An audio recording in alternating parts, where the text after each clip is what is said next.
the first in the world. The first, and for several years the only college that trained higher command staff for the fishing industry.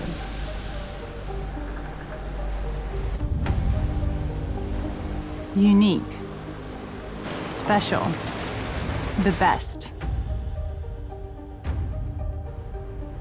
It's all true. Only the college's history was not as simple and cloudless as it appears from a distance of 75 years.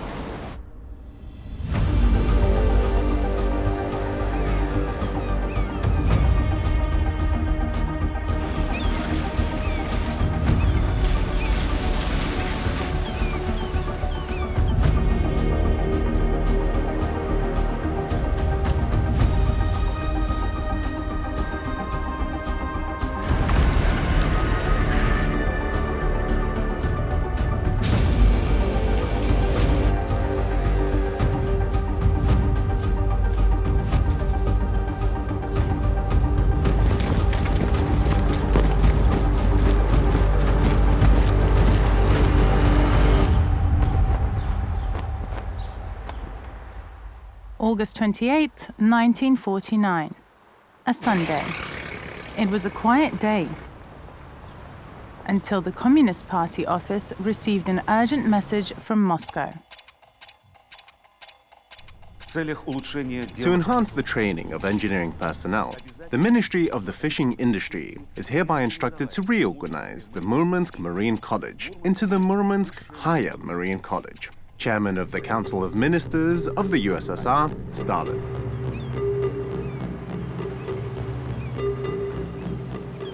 This decision was unexpected. Fishermen expressed concerns about the shortage of captains and engineers in their fleet. A higher college was necessary, but not instead of a secondary one. The training provided there was both quick and efficient. However, the decision had been finalized and could not be overturned. Leonid Fokheyev was the only employee enrolled in the Higher Marine College.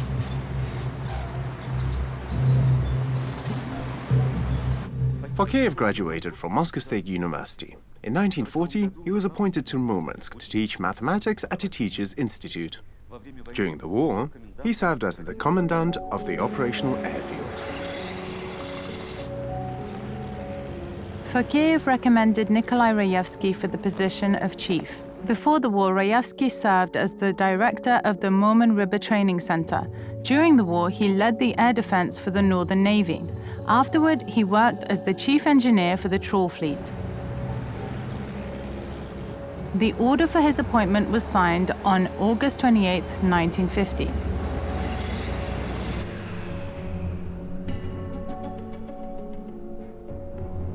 The Vyshka Higher Marine College was established to replace the secondary Marine College, leading to Rayevsky being appointed as the chief of both institutions. They were housed in the same building, which quickly reached its capacity. This included classrooms, a dormitory, the Polar Institute of Fisheries and Oceanography, engineers courses, and a branch of the Correspondence Institute of the Fishing Industry. Everyone was tightly packed together, and 6 classrooms were vacated. On September 1, 1950, 50 future navigators and 50 engineers began their studies.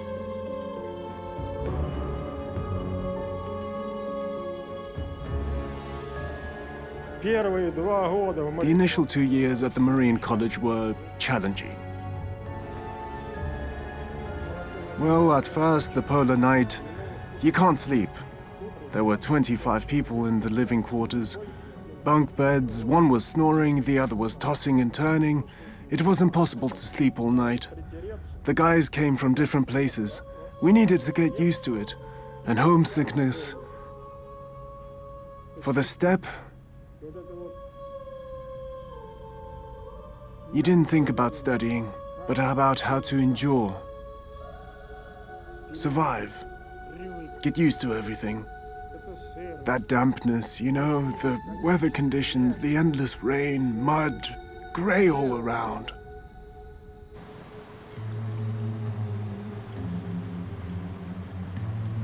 Когда мы приехали, в Мурманске было только 2 When we arrived, there were only two streets with stone houses in Murmansk, Lenin Avenue and Stalin Avenue.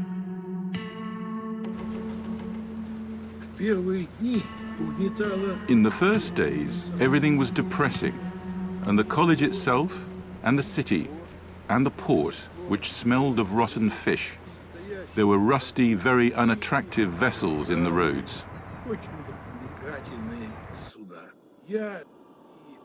My friends from Moscow and Leningrad and I were uncertain about what awaited us. We often questioned why we had come to this godforsaken city.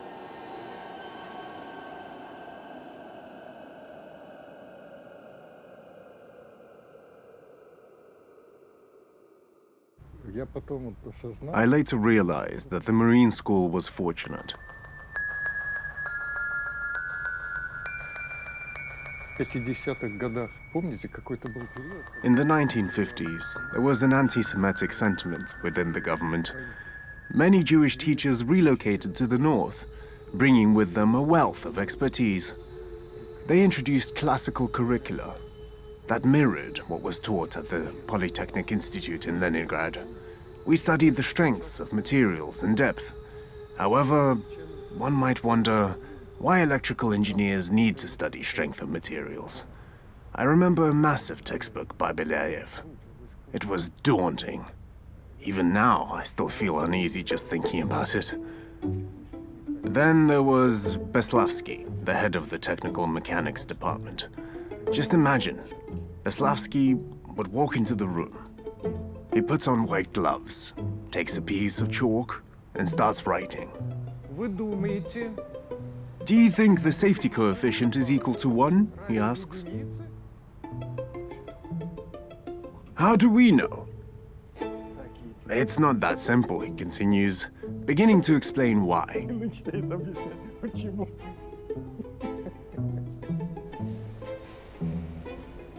6 lecturers began the first academic year, including Grigory Zeidenberg. He was proficient in 6 languages: English, French, Spanish, German, Czech, and Finnish. In the 1970s, his calculations contributed to the development of the world's most powerful press, capable of generating 65,000 tons of pressure. Zalman Lieben, the first translator of the works of the Romanian mathematician Gheorghe Vrânceanu in the Soviet Union. Vitaly Vasiliev is the author of 6 seamanship textbooks, the only teacher of the Maritime College who did not have a higher education. Every 4 years, the ministry gave him a personal work permission. Katzenelson delivered lectures on the theoretical foundations of electrical engineering here. He was an excellent illustrator. Later, he moved to the USA and became an artist. The great Russian artist Katzenelson. I remember a lecture in a large hall. He jumped onto the stage and his button fell off, rolling across the floor. The entire audience of 125 people erupted in laughter. He quipped, "No, it's not from where you thought it was." They were such people, possessing a wonderful sense of humor at a high-level intelligence. Yuri Sakovich Buchovsky is truly worth it. Yuri Buchovsky was born in Petrograd. In 1942, during the blockade, he, along with Boris Shembel, invented a mobile ophthalmological metal detector. This device enabled the localization of splinters in cases of eye injuries in field hospitals. At the end of the war, he defended his thesis. He then worked as the deputy director of a military mechanical college. In 1951, he was dismissed from his position and could only find work at a vocational school. In 1952, he was hired by the Murmansk Higher Maritime College, where he remained for 43 years. There were some remarkable individuals present. English language teachers were there, translating a German text.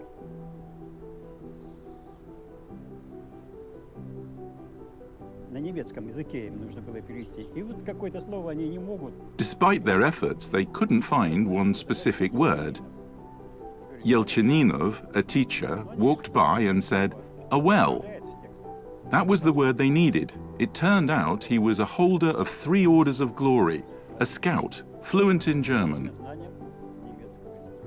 an outstanding personality.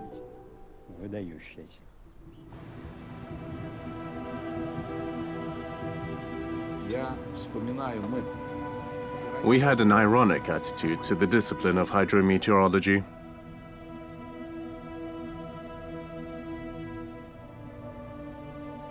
Anatoly Ivanovich Tansura taught us this. During World War II, he served as the chief of the hydrometeorological service for the Northern Navy, where he was responsible for guiding foreign convoys to Murmansk. His mistakes in weather forecasting could have endangered many lives. We often joked about him. You know, Cirrus, Stratus, Cumulus, and he always referred to us as boys or darlings, displaying a fatherly attitude towards us. At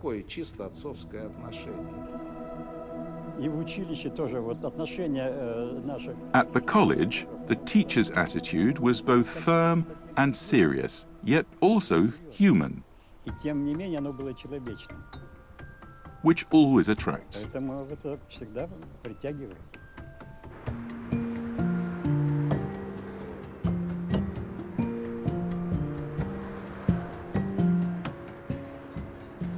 In 1953, the transition period, when the college had to resolve all organizational issues, ended. But they were not resolved. Every year, there were 150 more cadets, and they lived in terrible overcrowding. And at that time, the first campus project was completed.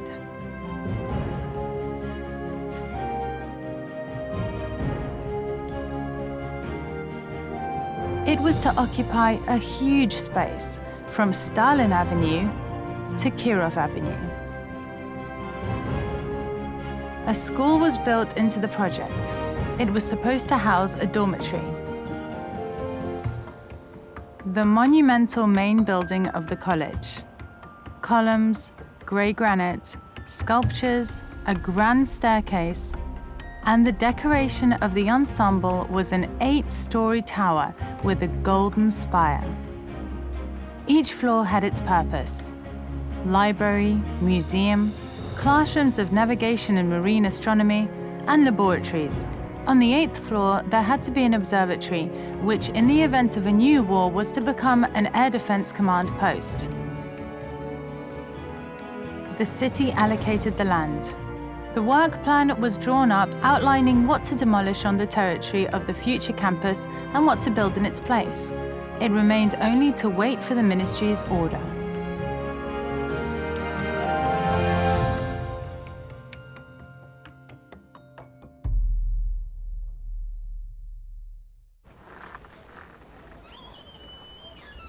At the same time, Rayevsky continued to build his team, and an impressive individual emerged at the military department. Although the department had been established as early as the 1950s, the officers assigned there were often either drunks or troublemakers. "If you get fired from somewhere, wait with us," Rayevsky lamented. He then sought assistance from the commander of the Northern Fleet, Andrei Chebenenko. Yakov Rabinovich was born in 1909 in the town of Proskurov. In the 1920s, his family moved to Odessa, where the son of an accountant who dreamed of enrolling in a marine college discovered that the children from non-proletarian backgrounds were not accepted. In 1931, following the Komsomol draft, he entered the Frunze Military College. However, in 1937, he was arrested and sentenced to 3 years in prison for possessing literature by Trotsky. During the war, he returned to the Baltic Navy. After the war, he graduated from the Naval Academy and was appointed as a navigator for the emergency rescue services of the Northern Navy. This service was responsible for various assignments, including emergency response and the return of military torpedo boats. The boats needed to be transferred from Murmansk to Arkhangelsk and handed over to the Americans. After the Lend-Lease agreement, the boats had to be returned. Rabinovich managed this task. He later claimed that the Americans had sunk the boats at the exit from the White Sea because they no longer needed them.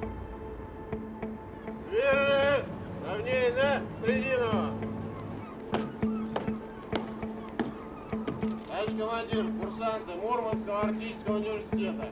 Для приведения к военной присяге построены. Командир взвода, капитан третьего ранга вперед.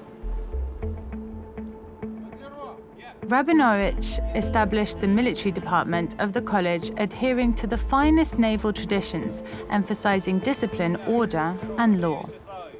Торжественно присягаю на верность своей родине Российской Федерации. Клянусь свято соблюдать ее конституцию и закон. Though he loved the Navy, he had an even stronger affection for his library, which he named after Russia's first naval historian, Alexander Sokolov.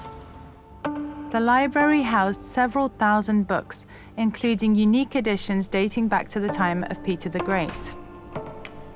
Any college teacher or cadet was welcome to use these valuable resources.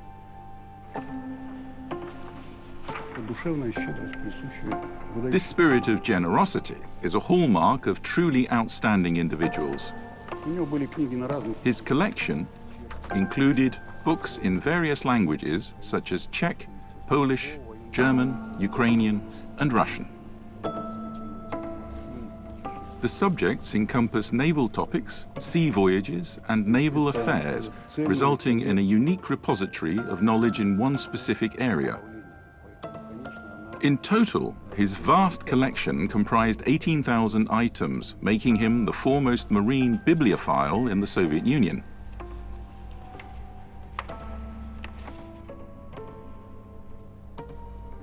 Of course, everything was meticulously organized, as Yakov Borisovich was a navigator by profession. For a navigator, order and discipline are essential qualities. One example. One evening we were at his place, late at night, when he suddenly said, "Please wait." He turned on the radio and the midnight weather report began to broadcast. As a navigator, he recorded the data in a book he had been keeping for years. It had become such a habit for him that he found it difficult to do anything else.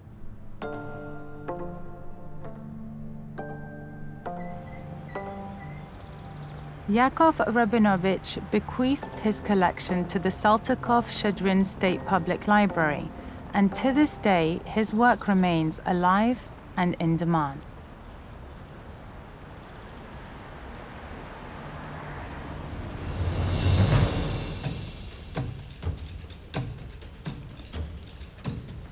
The college operated as a closed university. The cadets received military specialties and full state support. However, the supply could not be adjusted. The supply department sent us 100 pairs of flowered ladies' gloves and 100 pairs of green baby gloves. We handed those gloves over to the store for sale, but we never received any replacements. The second winter had already begun, and the cadets are walking without gloves. In addition to the lack of gloves, we were also facing shortages in laboratories, equipment, and textbooks. And then there was the bullying. Please, take action to organize the supplies.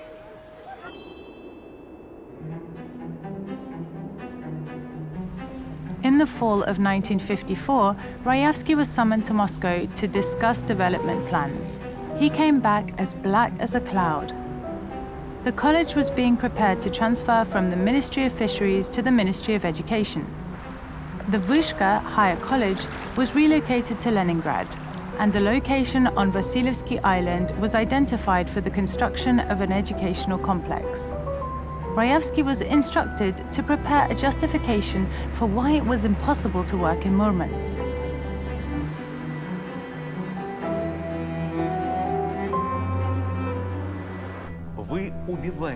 You are erasing the essence of our college, which is to serve the fleet, fulfill its mission, and fully engage in the education of cadets. Not a single person of the Educational Institute management came to Murmansk to see how we lived. Instead of receiving support, we encountered indifference and tyranny. And the decision to transfer us to the Ministry of Education, along with the Art Academy and the Conservatory, is nothing short of criminal. In the spring of 1955, Rayevsky requested 10,000 rubles from the ministry to congratulate the first-year honors students and the best employees. Unfortunately, his request was rejected, which seemed to cause him great distress. He suffered a heart attack and spent several months in the hospital, during which he constantly requested a replacement for his position. By early summer, his deputy, Nikolai Saburenkov, had already sent a telegram to the ministry, stating that work had come to a standstill, and there was no one available to prepare the college for the new academic year. Only after this did the ministry grant the request for Rayevsky's resignation. Thanks to Rayevsky's efforts, the college remained in Murmansk. However, he came to his office only one more time to hand over the official stamp. Thus ended the first and perhaps the most challenging period in the college's history.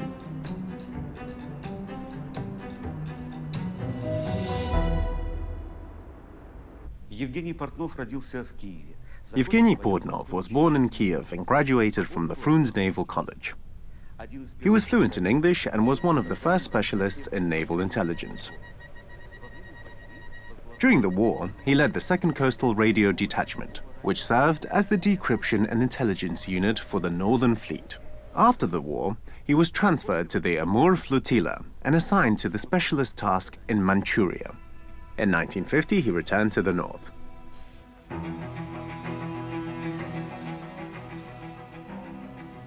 An intellectual and a true officer, he always sought to understand the matter at hand before making a decision.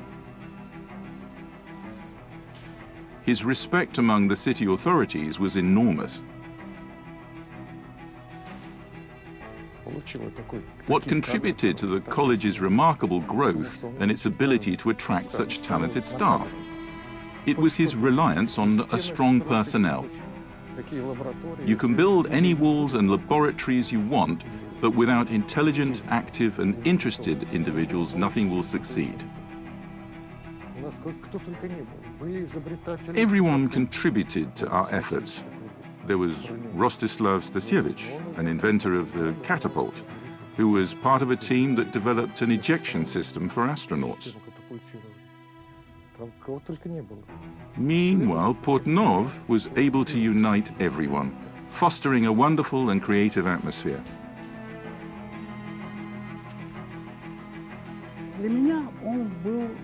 He was an exceptional person to me and showed great respect for the cadets. Portnov arranged for the fishing companies to provide us with project documentation. While the ships were still being constructed, we were already training specialists. We made connections with all the fleets. The trawl fleet transferred the operational management of the training vessels to the college. This created a problem, as cadets from all over the country were eager to practice at sea. There were thousands of applicants, but only 5 training vessels available. The steam trawler Crab, which was converted from a captured German minesweeper, 2 medium-sized trawlers, and 2 sailing and motorized barkentines, the Ivan Mesitsev and the Georgy Ratmanov.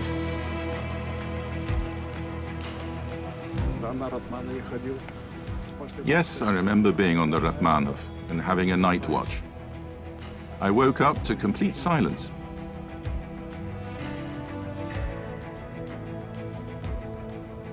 Usually there was a lot of noise from people playing dominoes or cards, but now it was completely quiet. When I went out, I saw that everyone was escaping. Everyone on the boats was running away, and I was left alone. I was the only one left on the Ratmanov. We were supposed to go to Umba, but they ran into a rock. The sheathing on the boat was torn off. She's made of wood and was just covered on the outside.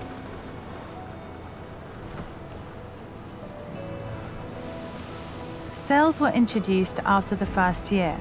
Then came fishing, where each year the cadets advanced step by step from ordinary seaman to fishing trawler navigator. Евгений Иванович Попков, тогдашний начальник училища, он Yevgeny Ivanovich Portnov assured Captain Nokhrin that after completing 4 years of training, we could be released to the sea on fishing trawlers as junior mates. In 1957, while I was still studying at the Marine College, I went to the Norwegian Sea as a third mate.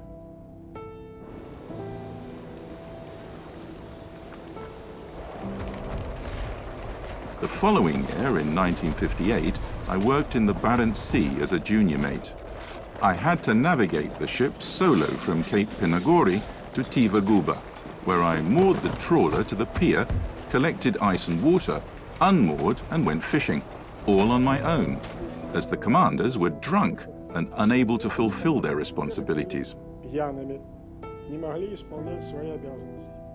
То есть, окончив училище, So after graduating from college, we were not only theoretically prepared, but also had practical knowledge essential for our roles. Interestingly, many affluent students from wealthy families dropped out of college. They found the challenges overwhelming, facing almost complete separation from parental guidance. In contrast, those of us who had faced hardship since childhood were better equipped to handle adversity. I remember one of our classmates, Vesenyov, whose father was an aviation colonel in the Moscow region. He was a large, notably greedy individual. When parcels arrived for him, he would eat the contents alone, sharing only with a select group of his close friends, while the rest of us watched. Vesenyov ultimately left the college after his sophomore year. He had gone to sea, skimmed the fish, and ran away. And that was that. Меня сделали библиотекарем. They made me a librarian. When we arrived at the steamer, there was no one there. None of the crew members, not even the captain could be found. As we prepared for departure, it was necessary to load the barrels. And there was just 2 of us cadets. I was instructed to get the books, so I went to the library and explained, I'm from such and such trawler. And they replied, please choose the books. I began selecting them. However, I wondered how I would ever deliver them. I was told, take whatever you want. I thought to myself, this is a bit tricky. Then I spotted a wheelbarrow that had been used for carrying fish. I loaded the books into it and brought them back to the steamer. Back then, you couldn't go to sea without a library. Having a library on board was essential. Portnov insisted that the training group receive the latest vessels. He requested the transfer of the trawler Pushkin to the college. While the Pushkin was not provided, the vessel Bataisk was promised instead. The Bataisk was originally built as a coal tanker in Poland, then transported to Tallinn, where it was converted into a training vessel for a period of 3 years. Instead of the planned budget of 6 million rubles, the project ended up costing 17 million rubles. Due to this overspending, the college was unable to allocate funds for the construction of a new dormitory. In response to this situation, Portnov remarked, the tightness will be forgotten, the skills will remain. In 1960, Bataisk arrived in Murmansk. The vessel had a riveted hull. If she had collided with a steamer right now, she would have caused significant damage to it. She's comparable to an icebreaker, built with a riveted body and made of Krupp steel. There were 3 training bridges, one on the starboard side, one on the port side, and one at the stern. As navigators, we would stand watch for 4 hours and then have a period of rest.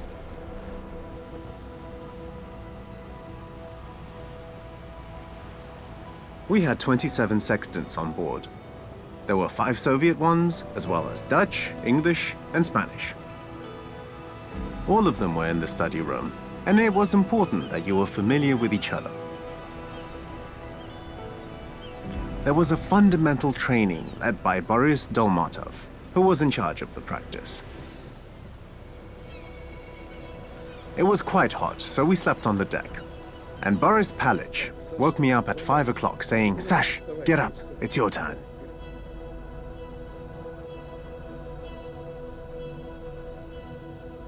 At dawn, 4 stars are recorded when the horizon appears.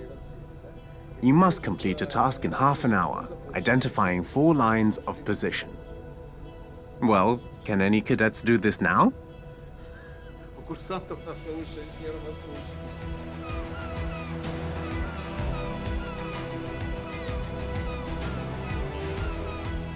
The giant Bataisk could accommodate 217 cadets and handle all practical issues. However, the college had to support the fishing fleet significantly.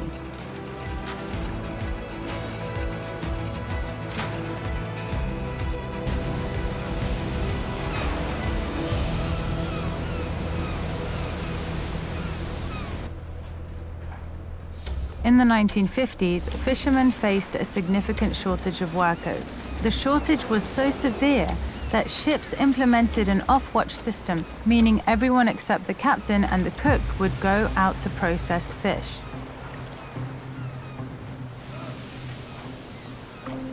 They hired everyone, bringing in people from the Pskov and Novgorod regions. Ratings.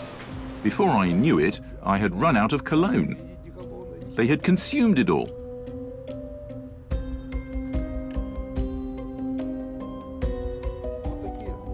That was such a personnel. Then, of course, we continued to work as usual. But at first, I didn't even realize that it could be like that. In 1960, the college conducted an experiment. Applicants who had never worked at sea passed entrance exams, and upon enrollment, instead of attending classrooms, they went to the fishery. In the first year, 2 Murmansk fleets applied for a total of 270 positions. First, we were trained to operate machines for 6 months as engineers. After that, we spent a year at sea.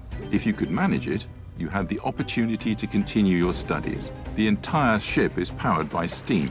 The boiler is the primary tool, as it generates power for the machines, provides heat, electricity, and performs all other necessary functions. It is crucial to maintain an even pressure on the furnaces, typically around 15-16 kilograms.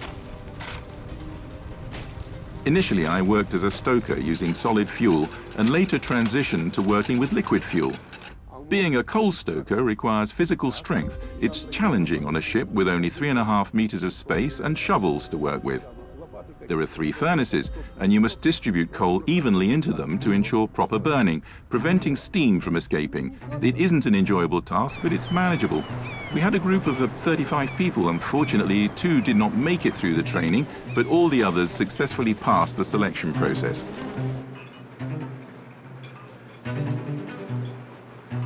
In the meantime, the fleets revoked a wartime order allowing the enlistment of teenagers as young as 12 years old. As ships became more complex, the requirements for captains increased.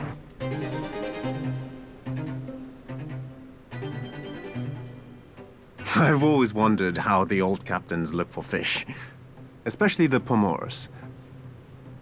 I was assigned to a big refrigerator trawler named the Satikov Shadrin. The captain, Telov, is known for his exceptional fishing skills. But how does he fish? Does he rely on instruments? What the hell can the instruments do? He goes outside, watches the seagulls flying, and the wind blowing. He stands there for about 40 minutes to an hour and says, "Let's go over there." When we arrive, there's fish. How did he know that? The fleet was undergoing significant changes. Soon, there would be no choice left. If you want to operate a modern ship, you must sit at a desk alongside former school children and live on a cadet scholarship.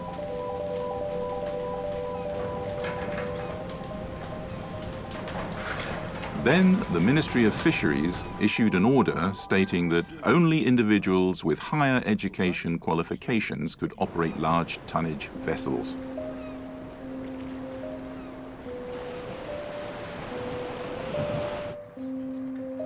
Initially, the college established a correspondence department, and in 1965 it began training engineers on an accelerated educational basis. Most captains had a secondary education. I always advised, study at an accelerated rate. In 2.5 years, you can earn a diploma and start working in your field.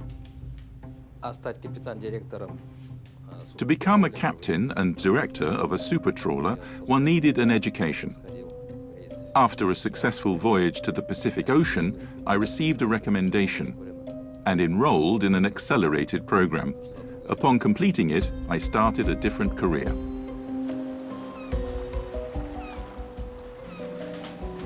Many well-known captains participated in the accelerated program. However, the most remarkable story was that of Captain Yelfimov. Everyone in the fleet knew him.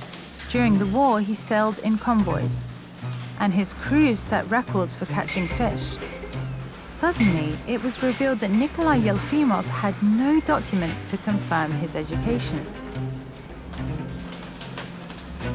He had been admitted to the college through a special order from the ministry.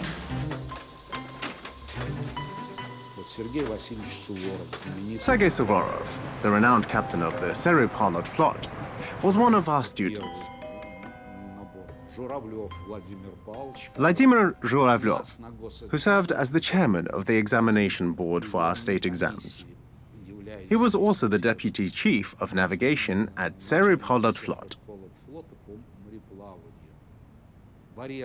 Alexei Boretsky, a well-known trawl fleet captain, and many others studied with us. These students faced challenges with complex subjects, such as descriptive geometry. Sometimes they would come to our cabin to remove the window frames, so they would copy their profiles. It was difficult for them.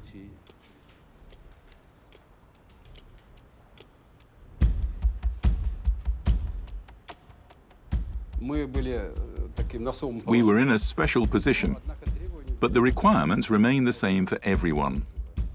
There was physical training. I remember a chief engineer who was very heavy and had to jump 3 meters to pass the test. He said I could only manage the triple jump.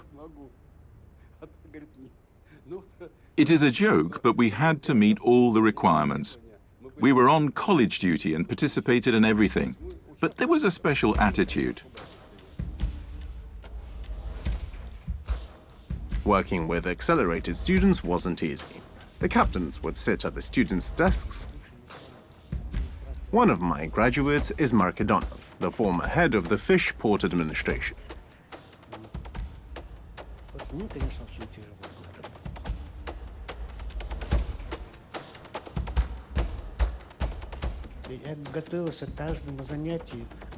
I prepared for every class and lecture as if it was a battle, ensuring that everything would go smoothly. You couldn't afford to make a mistake, and it was easy to lose authority.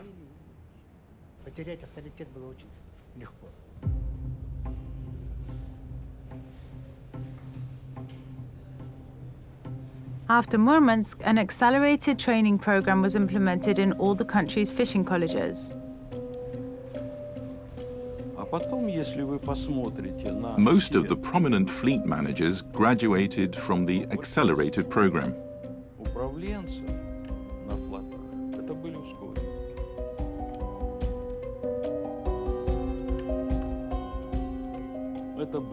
This is similar to the English system of marine training.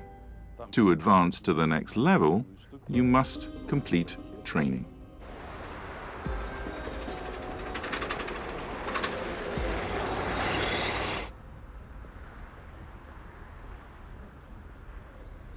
In the Regional State Archive, there is an interesting document.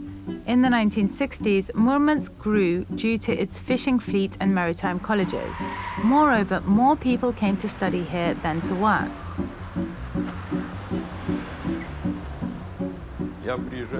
I came home and said, I will go to Murmansk for work. My mother asked me, where is that?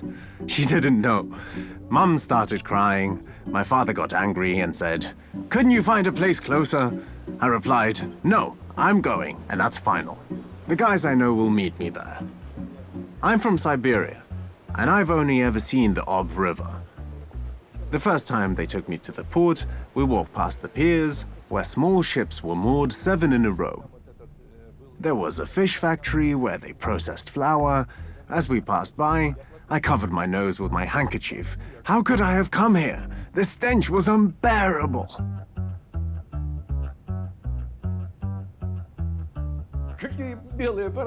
What white steamers are you talking about? However, returning isn't very comfortable. I only stayed because of my stubbornness.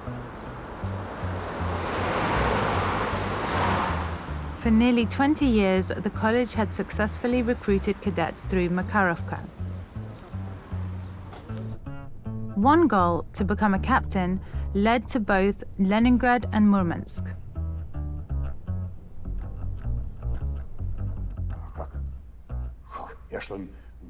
Do I look like an engineer?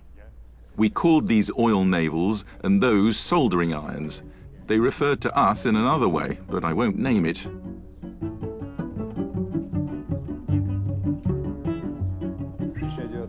In 1969, I was discharged and went to Makarovka to enroll. Leningrad Higher Marine Engineering College. Every summer, hundreds of former school children came to this building on the Kasaya line. Almost nothing has changed here.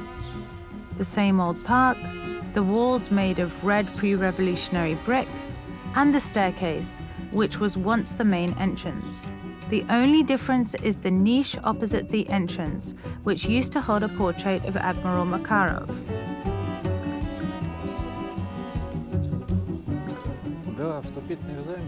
Yes, the entrance exams took place in this building. The head of the college and the admissions committee were located on the ground floor, while classrooms for the entrance exams were situated on the second floor. Exams for all engineering universities are the same. This is the standard that existed at the time. Both you and we have the same sea. The sea is the same, but in Leningrad, personnel were trained for the marine fleet, while in Murmansk, the focus was on the fishing fleet. The difference was not immediately obvious to those not admitted, but the offer to go to the north, where they would receive credit for the exams they had already passed, was quite clear.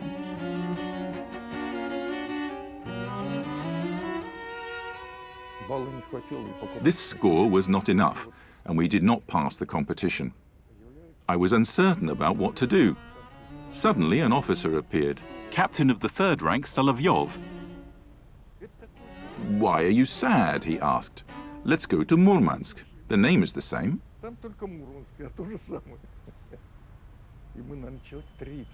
We gathered about 30 people from different faculties and made our way there.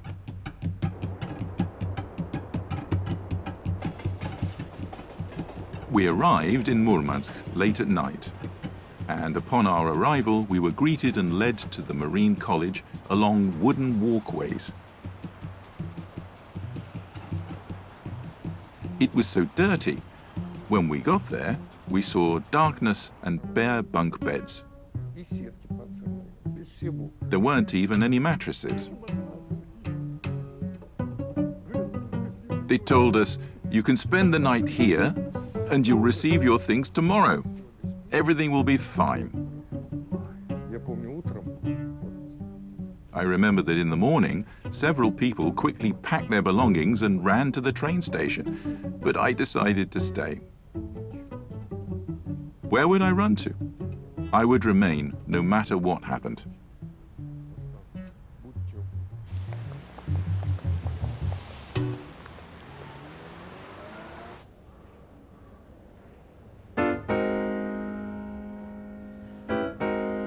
Мы постараемся обеспечить курсантам нормальные условия, но, само собой, Расслаблять курсантов не будем, поскольку они будут носить форменное обмундирование, а это ж чему-то обязывает. У нас есть дисциплинарные комиссии, 3 дисциплинарки, выговор в личное дело. Потом сами пойдете к своему работодателю объяснять, почему у вас выговор в личном деле. То есть с вами ментально никто не собирается. Так, ну а теперь то, что не сказали командиры. Серьги из ушей вынуть, браслеты снять, цепи снять. Никаких украшений у курсантов быть не может. Ванечка, встань на секунду. Посмотрите на него, вот так, как он, ходить не надо. Все должны быть гладко выбриты. Идут ребята мне навстречу, мои курсанты, я их знаю в лицо. Мы радушно, вежливо, культурно приветствуем друг друга. В чем они идут, мне дело нет. Но когда заходят ко мне в кабинет, первый вопрос: курсант должен быть в форме. Очень строгое отношение к форме. The rules regarding uniforms were strict. There were patrols in the city, and if you were seen wearing civilian clothes, you would be assigned extra duties. It was also forbidden to keep civilian clothes in the company room.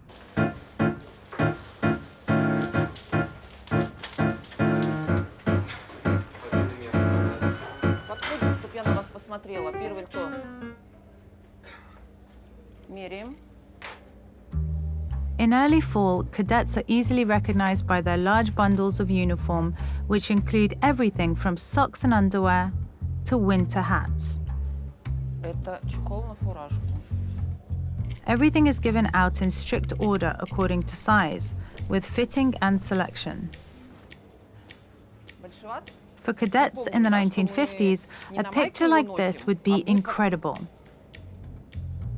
The school was constantly getting something out: belts, ribbons for capes and overcoats, shoes with leather soles instead of oilcloth.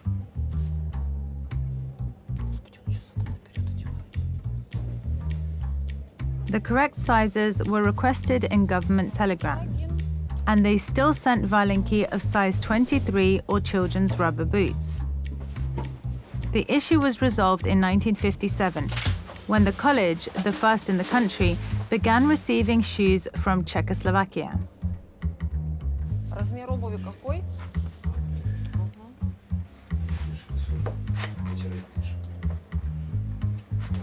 The boots were referred to as combat boots. Each year, cadets received 2 pairs.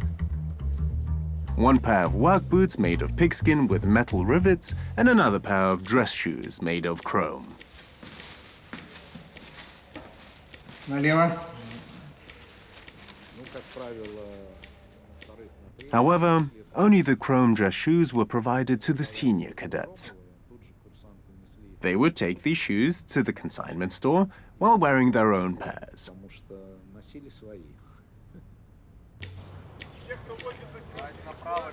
Several enterprises in Murmansk were involved in the production of uniforms. One of them was an artel dedicated to button manufacturing. Additionally, there was a workshop where epaulets were embroidered with gold threads. A specialized warehouse stored Boston, drape, silk, and hair canvas. Individual tailoring was done on an industrial scale for each teacher and cadet.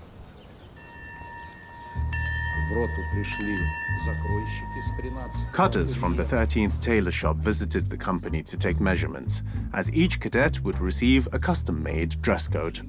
Wearing a white nylon shirt under the coat created a completely different appearance.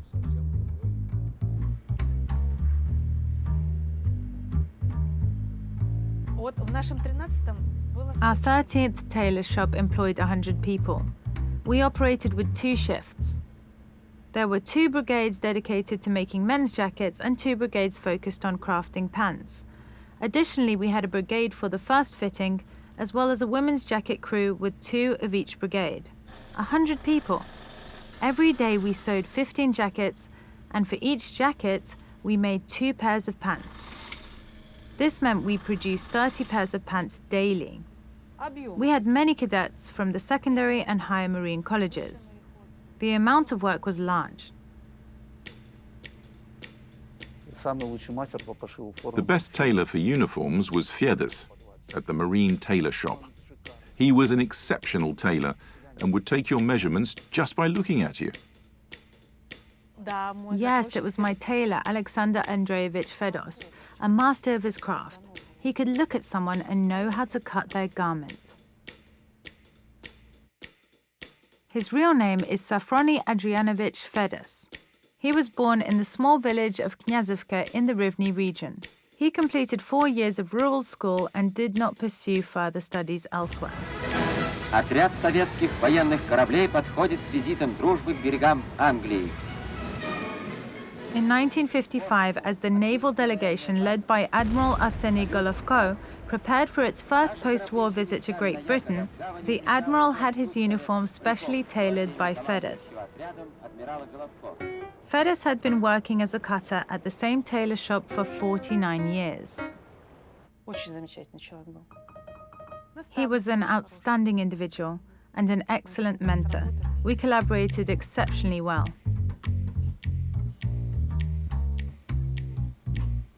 A uniform is a perfect fit and many clever features.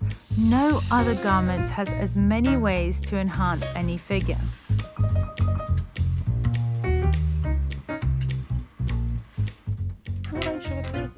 In the past, there were higher quality fabrics, such as gabardine and ratteen. When worn, the overlock disappears, and the fabric remains as good as new.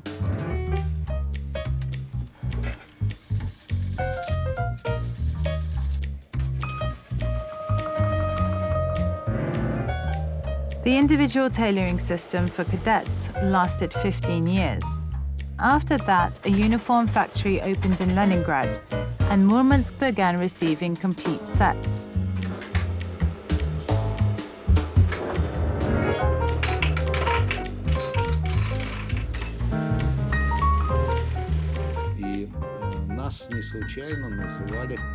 We were referred to as the last sartorial class, because ours was the final class for which uniforms were sewn by hand.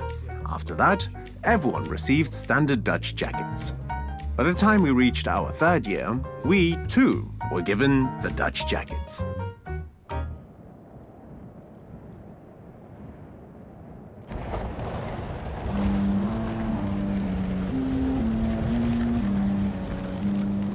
In the 1960s, the college was to play a significant role in world maritime history, to save the Yermak.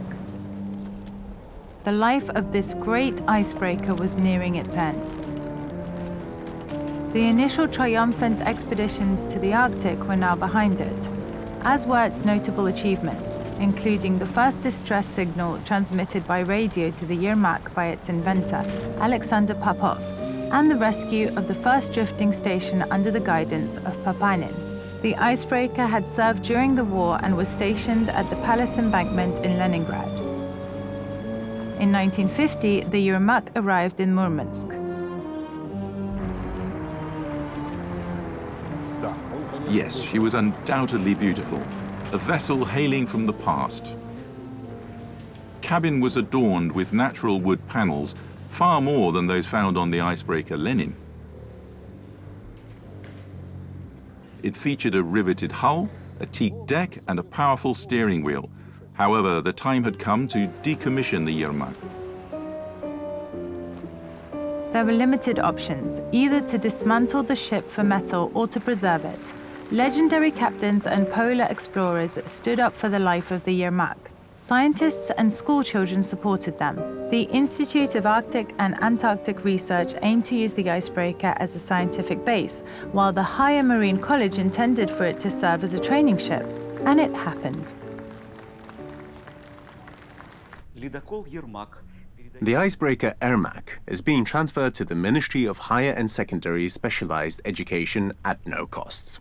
The reactor of the Murmansk Higher Marine College, Portnov, is to accept the icebreaker from the shipping company and develop measures for its use.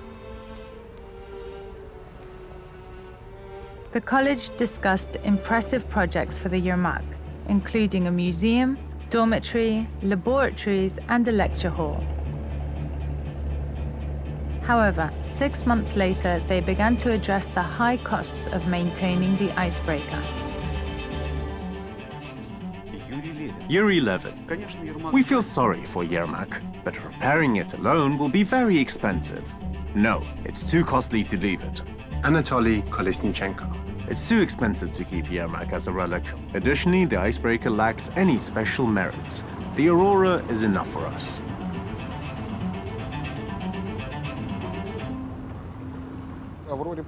The Aurora was fortunate. It is a ship under the Navy flag. She was going to be decommissioned as well, but a particular person saved it. Admiral Ivan Stepanovich Isakov was an outstanding person, an officer in the Imperial Navy and the chief of the main naval staff during the war.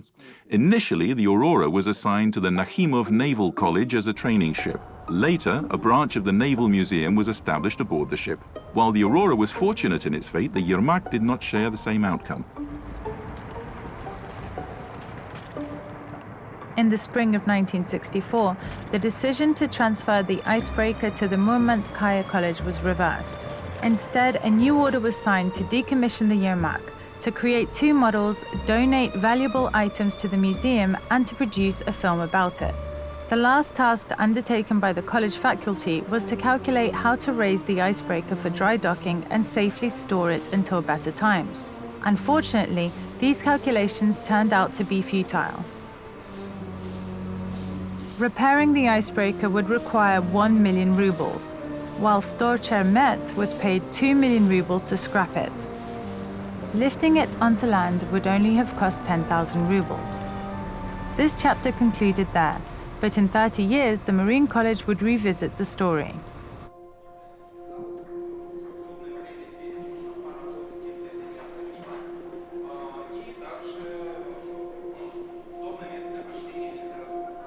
In the 1970s, the Murmanskaya College gained recognition. New departments were established, including those focused on ship repair and electromechanical engineering.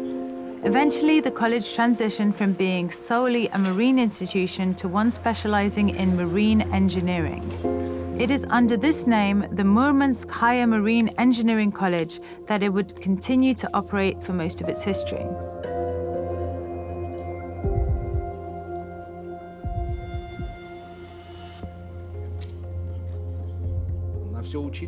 Vladimir Olkhovsky was the sole professor at the entire college. Alongside him, Boris Dolmatov and Yevgeny Portnov, as well as several others, served as associate professors. But I want to note that all maritime institutes across the Soviet Union use the textbooks authored by these individuals.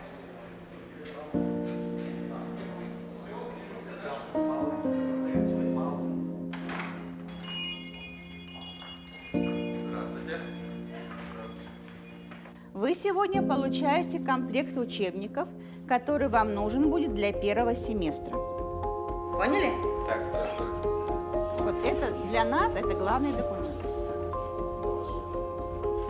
Rek.A, or the Higher College, was well known internationally. Its most dedicated scientific supporter was the Shanghai Institute of Fisheries. Every year, the institute's director, Zhu Yuanting, submitted an official request to the Ministry of Fisheries. In response, the college sent textbooks, training manuals, and scientific publications from the previous year to China. Among these was Fisheries Navigation by Vladimir Olkhovsky, which was translated into Chinese from a handwritten version. Although the textbook was written, it could not be printed. The college needs to publish the works of teachers from specialized departments, which are unique in the country's educational literature. These publications address specific issues related to the navigation and technical operation of fishing fleet vessels. However, we currently lack the necessary funds for the formulas set in the Murmansk region. We request permission to print these textbooks at the printing house of the USSR Academy of Sciences. In the 1970s, a department for small displacement research on underwater vehicles was established at the Moscow Dnipro-Ribflot Institute. The training program for navigators at the institute was developed in Murmansk. At that time, the best school leavers attended the Marine College. There was a competition for 10 people per place. I passed all the exams with excellent grades. One good grade was for the essay.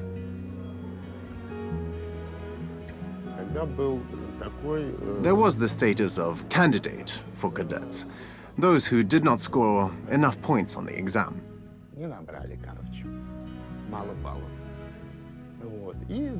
I had been in this status for a year.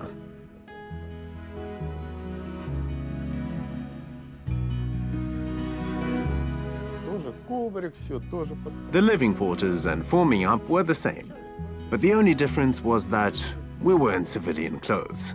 After a year of training and successfully passing all the exams, I was enrolled as a cadet. They began to pay me a scholarship and provided me with a uniform. The college celebrated its 20th anniversary, a significant milestone. In 1971, the children of the first graduating class attended the higher college.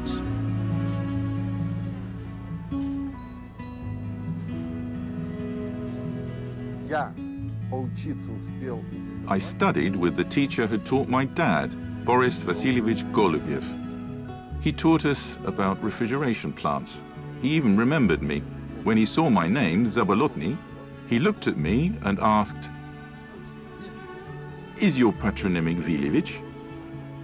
I replied yes. He said, it was more than pleasant. They came with a strong set of values ingrained in them. They didn't need any guidance. Their parents had instilled everything they needed to know long ago. From a young age, they were focused on building their careers. They had known each other since childhood, grew in the same neighborhoods, and attended the same school.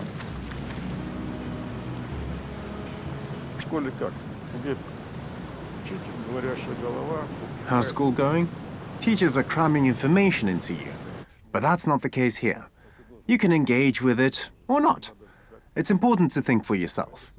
You need to participate in colloquia, and this is your opportunity to demonstrate your knowledge. Relying on tickets or cheat sheets won't help you here. We had excellent teaching.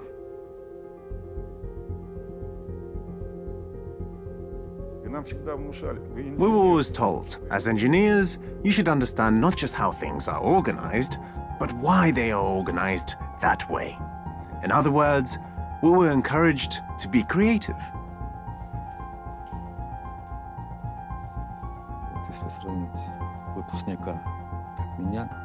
Comparing my experience as a graduate to today's graduate is like comparing heaven and earth.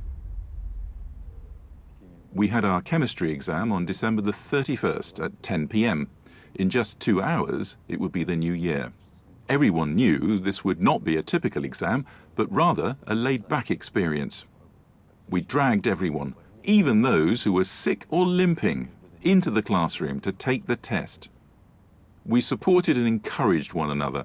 If someone didn't want to participate, they still had to take the exam, but at least they could say something.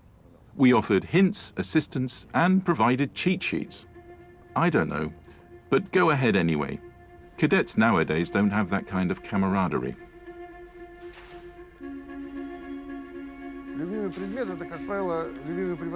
A favorite subject often correlates with a favorite teacher. One such example is Boris Ivanovich Eleynikov. I'm taking thermodynamics in my 3rd year of college. My friend, who is sitting nearby, pulls out a long cheat sheet that looks like an accordion. He manages to catch just the edge, but the entire sheet is visible to everyone. Boris Ivanovich, our professor, notices and asks, "Can you see Suslinkov?" I reply, "Yes, I can see him." "Should we kick him out?" "Why?" he responds. "He's worked hard and has written so much." Boris Ivanovich then calls out, "Okay, Suslinkov, come up here." He instructs me to take Suslinkov's exam. I begin asking Valera some simple questions, and back then we had a system of hole punches for our assessments. "Boris Ivanovich, look, he has a good mark for the first hole punch and for the second," I say. Although he's not very confident in his answers, it seems like he will still receive a good mark. Eleynikov chuckles and says, "You're lucky, Suslinkov. With your friend helping you, you're sure to get a satisfactory mark." Why a hole punch, I wonder aloud. Because it's now done on a computer, I explain. In the past, we used punched cards, and you had to guess which hole contained the correct answer. The cadets were building the city, Theatre Boulevard, a scientific library, the Murmansk Movie Theatre, and the Arctica Hotel. Auxiliary cadet labor could be seen everywhere. They removed snow near the college, in the city center, and along the railroad tracks. They were very familiar with the local vegetable wholesale warehouse. Первый Володя Шириков женился в начале второго курса осенью.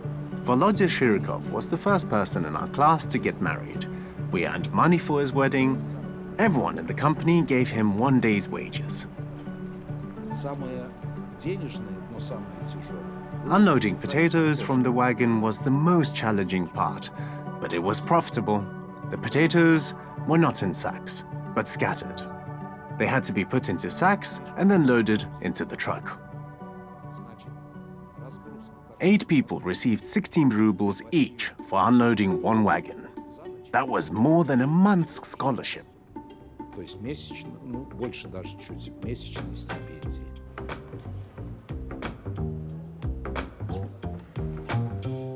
Despite their busy schedules, the cadets always found time to drink, sing, and dance.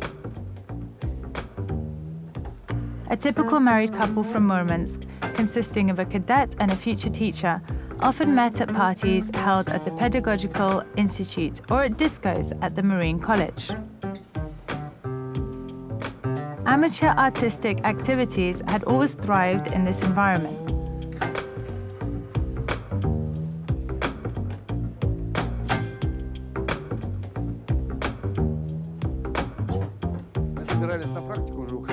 We were going to practice. Our band members were on different ships. The border guards are already checking the vessel. Suddenly, Zabolotny, motorist, should go to the bridge. I'm thinking, God, I haven't done anything yet. What for? I come and they say you are discharged from the ship. And in those years, if you were fired from practice, that's it. Automatic expulsion. I was shocked. My dad had just seen me off with a suitcase, and now I was returning with it. I went to the college to meet with the vice-rector, and I knew I was in trouble. Hello, Zabolotny, where are your musicians, he asked. They were either at sea for practice or scattered elsewhere. Who hasn't left? I replied. Zhenya. He instructed me to bring Zhenya over immediately. I had a car. It belonged to my dad, and I drove it to the college. It turned out that an overseas cruise was organized on the Ala Tarasova motor vessel, but the visa for any musicians had not been issued.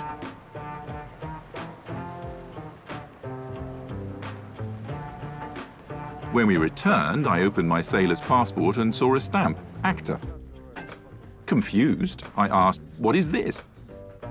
They explained that the crew list had been issued in Moscow and that all the members were actors from Moskoncert. We weren't allowed to change it, so all 4 engineers were listed as actors. My passport was valid for 5 years. I completed my studies at the Marine College, and when I arrived on my first vessel, the chief engineer looked over my documents, my diploma, work certificate, and seaman's passport. He then asked, "Guy, did you really come here?" That was the first meeting with the chief engineer.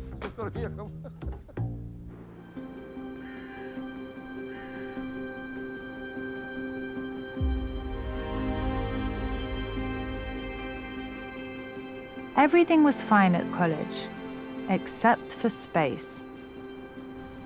The Marine College was situated on the outskirts of an aging Zhilstroy district. In the 1930s, the area was envisioned as a fishing town of the future, but by the 1970s, it had become a poignant reminder of the past. The college itself consisted of 3 wooden buildings and 1 standard building known as Building A. That was the entire campus, cramped inside, wooden bridges over puddles, and a hostile environment outside.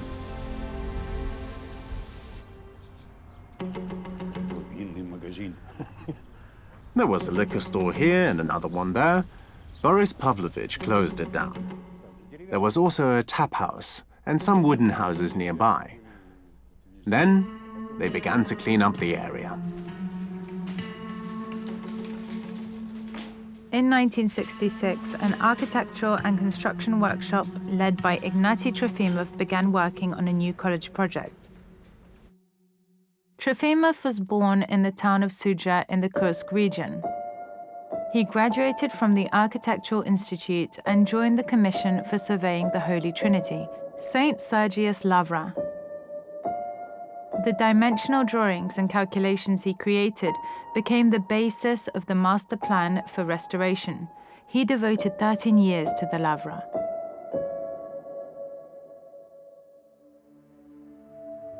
The 1953 project was taken as the basis for the campus, but the complex was located across the street from the original site. If in 1953 the main entrance faced Stalin Avenue, now it faces Schmidt Street. A sports center, a football stadium, and a cultural center were planned for the new campus. The second project was simpler, lower, but with a fantastic detail that could turn the building into an ornament of the city.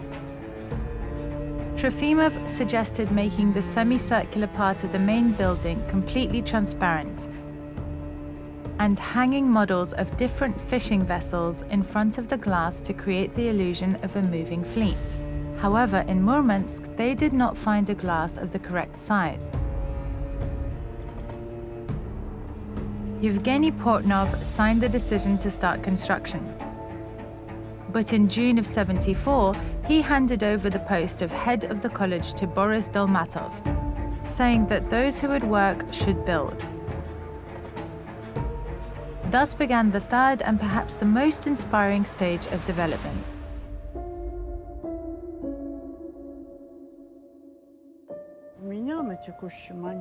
I currently have the 9th rector, beginning with Portnov.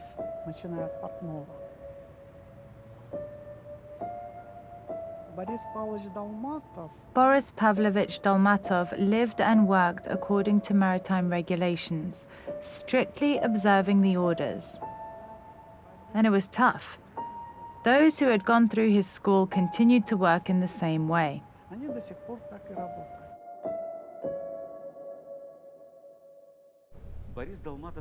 Boris Dolmatov was born in the village of Kremenki in the Ulyanovsk region.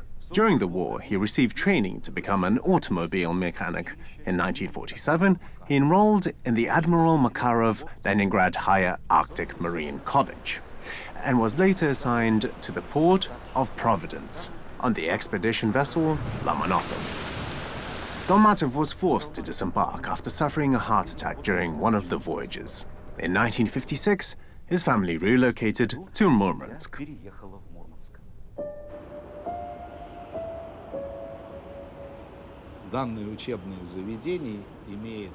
This educational institution has the appearance that was created under Boris Pavlovich. I know that he received reprimands from the party, but he completed the Marine College, the main building, and other buildings. His leadership played a crucial role in these accomplishments.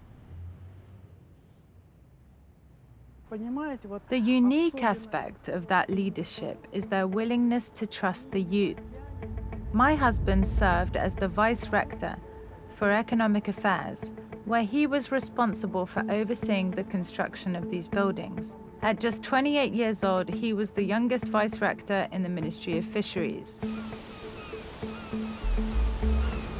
The college has always been an integral part of the fishing fleet, not because the cadets felt a strong connection, but because the fleet operated in a way that necessitated it. The financing of training vessels, practical training, scientific research, simulators, and laboratories all aim towards a common goal, ensuring that when new ships enter the port, trained specialists are ready to meet them on the shore.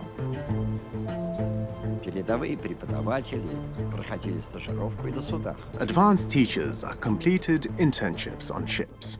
A brand new boat is arriving, and you need to complete an internship every 4 years. Dolmatov strongly supported internships on vessels.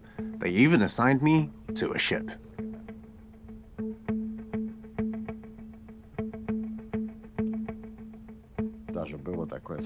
At the college, there was even a term known as Dalmatism.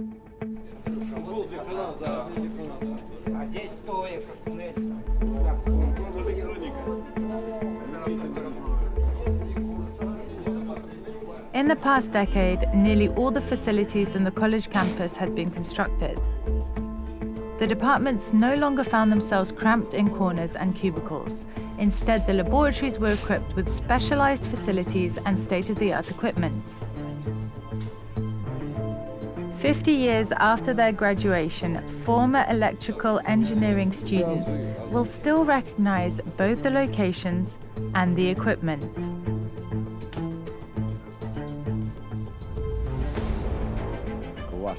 Head of the Department of Ship Electrical Equipment. The Sèvres headquarters provided us with funding for equipment. They allocated the money, but trying to make purchases was another story. It felt impossible, except through good connections. I couldn't just walk into the factory and announce that I had 400,000 Soviet rubles to spend. No one would take me seriously. The plant had produced and sent according to the plan. And did you give any bribes? No, I didn't bribe anyone. But we did have to maneuver through the bureaucracy. I remember a trip to Odessa when I needed special stands to study semiconductor electronics, and they were able to make them for us. Naturally, I expressed my gratitude to the chief engineer. During that time, it was very difficult to purchase fish. I had brought smoked halibut from Murmansk, and when I opened my bag in his office, the smell filled the room.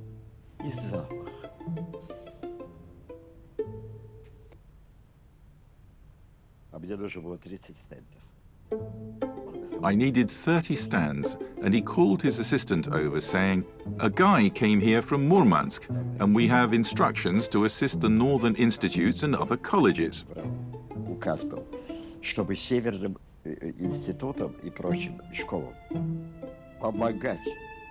We promptly completed all the necessary paperwork.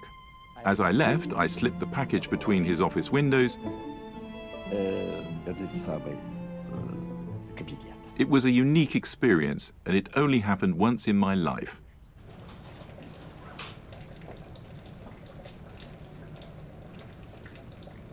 In 1977, the Faculty of Electroengineering recruited its first experimental group of technologists. 3 years later, an independent department for the technology of fish products was established.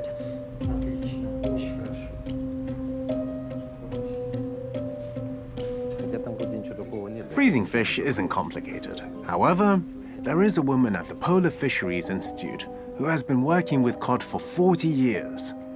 If she's been studying just one type of fish for that long, does that imply that a faculty of technology is necessary after all? They did not take any action at the college temporarily or merely go through the motions. Each new direction was seamlessly integrated into a unified education system. There is no such thing as unnecessary knowledge.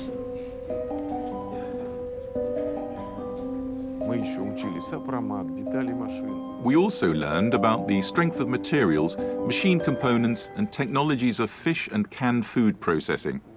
In the electromechanical section, we studied the star delta. Although our studies were brief, the navigators passed through all the departments.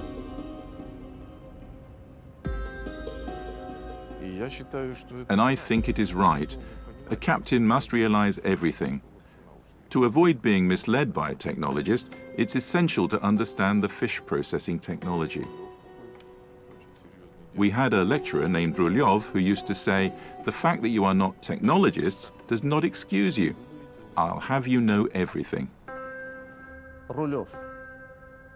Nikolai Rulov, Technology of Fish Processing. During the introductory lecture, the first question posed was, why does a microbe eat frozen fish? We appreciated the teachers who challenged us to think, so that on a ship during a storm, we instantly make the only correct decision. When we took the exam at Rulov, it sometimes lasted until 2 a.m. You would answer the questions on the ticket, and then he would offer you to discuss your answers.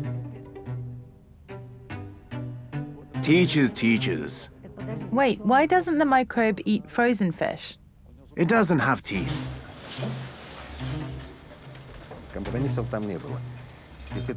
There were no compromises. If you've passed Rulyov the second or third time, then you had done well. A person can't know everything.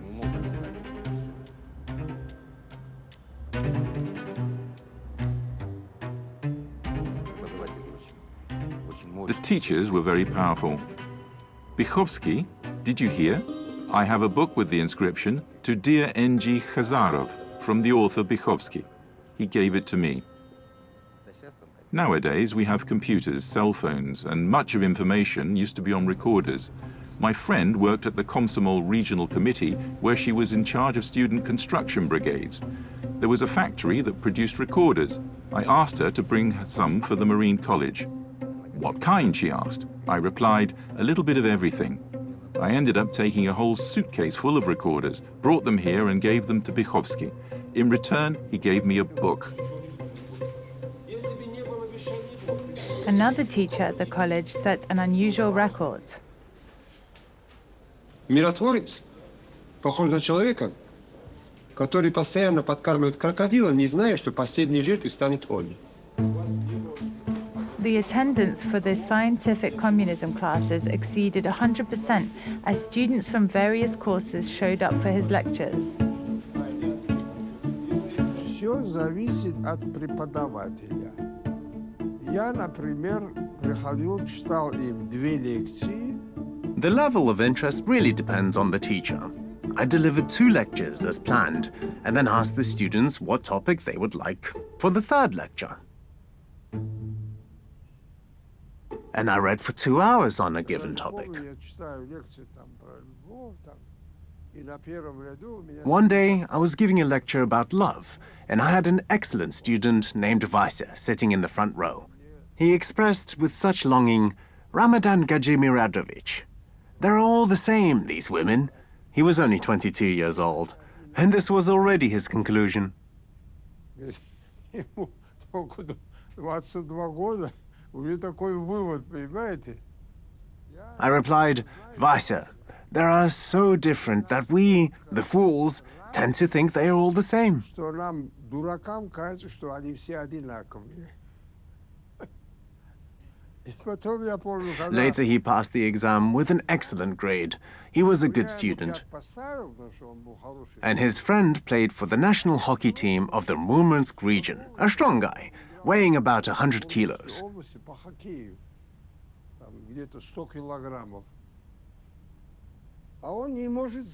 He struggled to pass.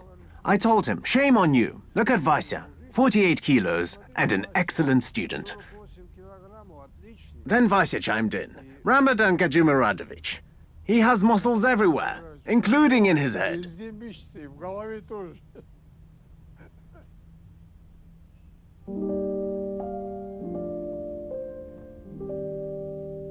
In 1983, Rector Boris Dalmatov completed the work. He was invited to Moscow to the Institute for Advanced Training of Fisheries Workers.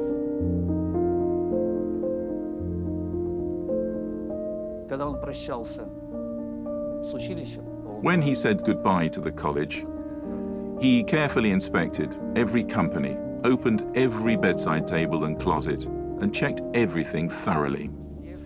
They lined everyone up on the parade ground. He examined each person's needle and thread, the signatures on overcoats, belts, and collars, everything. He emphasized that cleanliness and attention to detail are important. Think, guys, think, he urged. I'm leaving, but you're staying.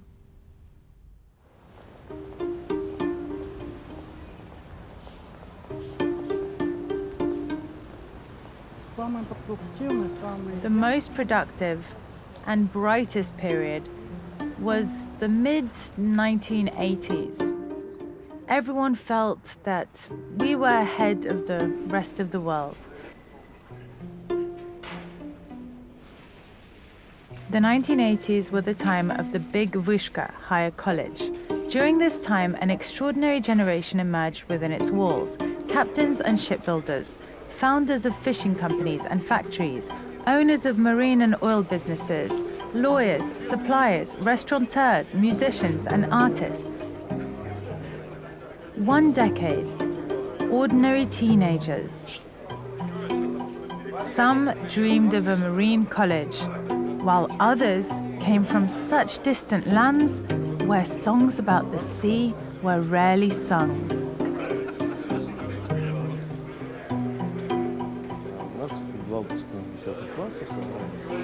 We, 2 graduating 10th graders, gathered in the assembly hall, and a man in a marine uniform, not a military man, appeared before us. I knew about the sea only from books and movies. I had never seen it before, but he spoke amazingly about Murmansk, his profession, the sea, and everything related to it. His words left a strong impression on me. When I got home, I told my family that I had made my decision and it was final.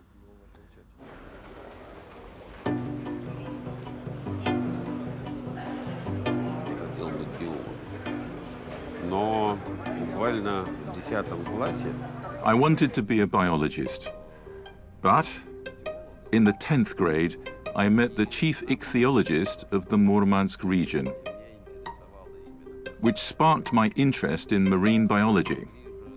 She explained that I would achieve my goal faster if I studied to be a sailor.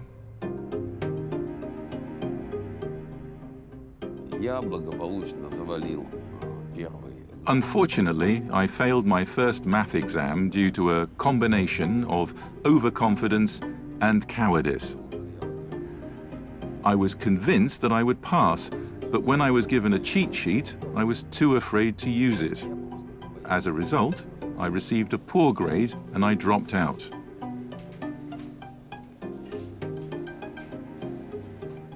However, I quickly found my footing. I enrolled in a correspondence course at the same Faculty of Navigation and soon landed a job at Murmansk.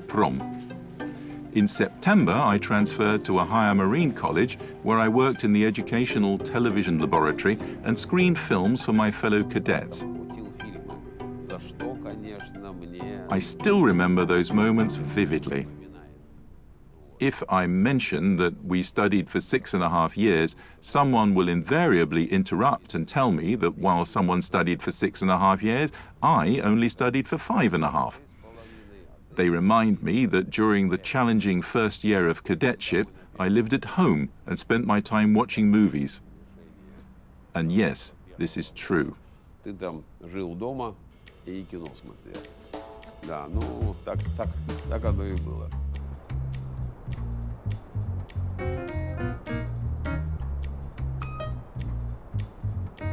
They experienced all aspects of typical cadet life, beginning with boat practice in the former fishing village of Tuva Guba. Amenities were minimal, while the demands were maximum.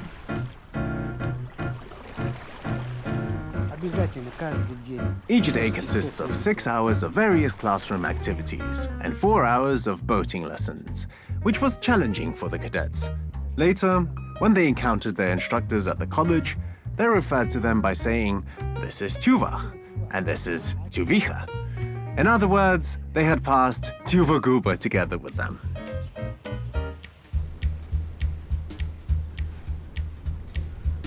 After their 3rd year, the college's rowing team typically embarked on a long voyage.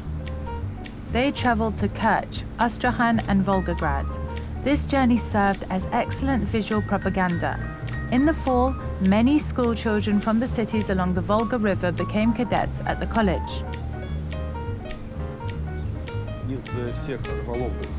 Among the higher educational institutions of the Ministry of Fisheries that specialize in fishing, the Murmansk Higher Marine College holds the highest status. Other notable institutions include Dalryptuz in Vladivostok and the Kaliningrad Institute. We often refer to the Murmansk Marine College as Vyshka, which means higher college, the system, or by its abbreviation, MVIMU.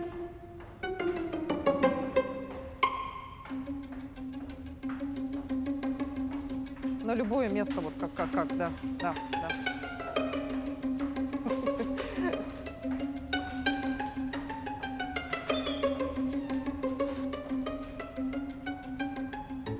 Each generation had its own name for the college.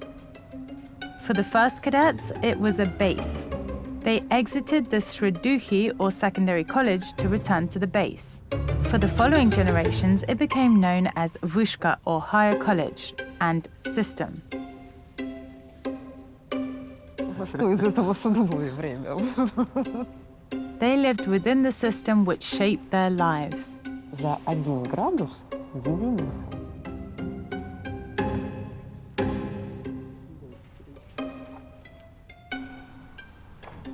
То есть в данном случае по звезде. Да. Чем старше мы становимся, тем больше мы хорошее вспоминаем, а после 4-го курса мы пошли на практику. As we age, our memories can actually improve. After my 4th year, I secured an internship in Antarctica. For 6 months, I lived on an old ship that was overrun with cockroaches and had an unbearable smell.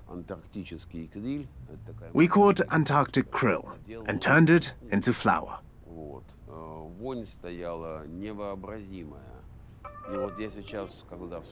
The stench was unimaginable. However, looking back, I remember the beauty of the place. The water was clear and emerald. The penguins were running and jumping around. Icebergs were collapsing into the water, creating a spectacular splash.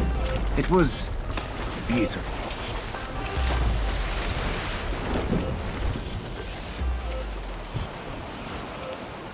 Yet, during my time there, it felt like 6 months of horror. We faced constant storms, and the atmospheric pressure was always fluctuating. I had a constant headache. This was not a suitable environment for human life. Despite that, I cherish my memories from that time. Additionally, we worked hard, often facing grueling conditions. We were on duty for 12 hours a day, and sometimes went for more than 2 months with only 5 hours of sleep. In the early days, the trawl master scolded me harshly and humiliated me in every possible way.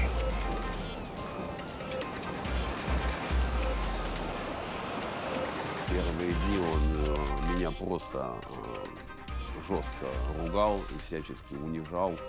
Вот. А когда...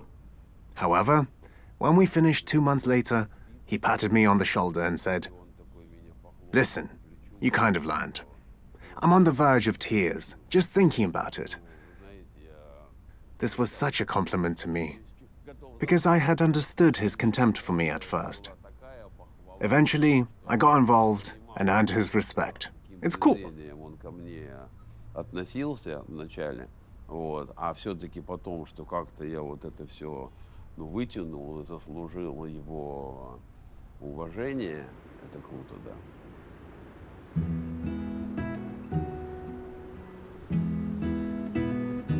The navigators of the 1989 class still refer to themselves as Captain Brandt's children.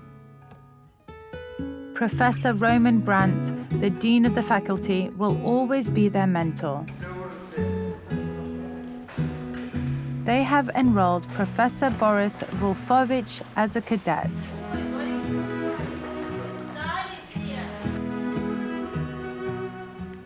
Чего я боюсь? Ничего. What am I afraid of? Nothing. I'm not afraid of anything. I came here in 1961. I was counting around 23,000 of my students all over the globe.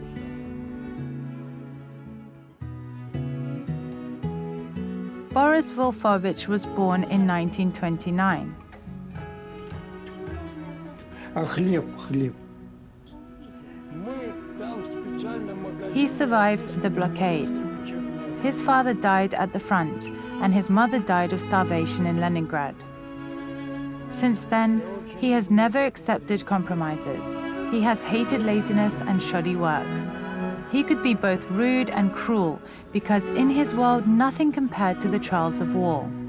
So we must live and achieve. Еще же от добавки будете просить. Давайте питаться. Так, все. Everyone was afraid of him. I don't know anyone who wasn't afraid of him. Naturally, we used cheat sheets during exams. It was simply impossible to copy answers in front of Boris Arkadьevich. One day, during an exam, he approached a cadet who had a blank sheet of paper in front of him. He asked, "Do you hear the sounds?" "Yes," the cadet replied. "It's a steam locomotive. So it's your train coming back," he said. He threw the student's book into the hallway. I had it. I picked it up and returned it, saying, "I know the material. I'm ready." He was such an extremist, Vulfovich. "I'll stab you, I'll slaughter you," he would say. He was quite a method he had. "I'll show you bastards. You've all bought your school certificates.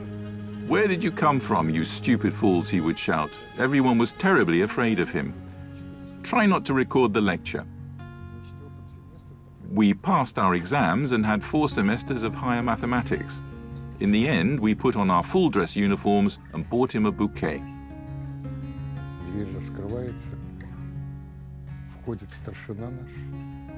Our foreman entered and commanded, "Attention, come in." One by one, the whole group came in and lined up. Vulfovich thought we had come to beat him. "They don't need me anymore."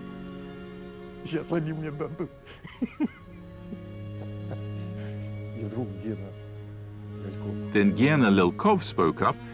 "Dear Boris Arkadьевич, our 4th group thanks you for the knowledge you have given us and for your contribution."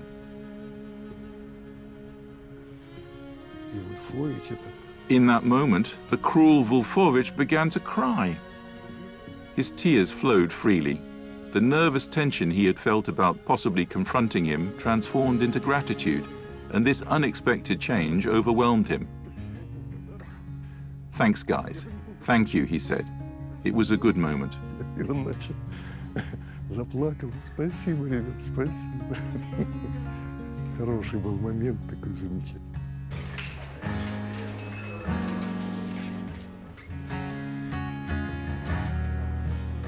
Vulfovich taught for as long as others cannot live. Добрый день. Здравствуйте. He authored textbooks in Russian and delivered lectures on marine astronomy in English. In 1995, he was still ascending the steps of his university. The law of life is to keep progressing and achieving. Perhaps this is the most important lesson that teachers can offer their students.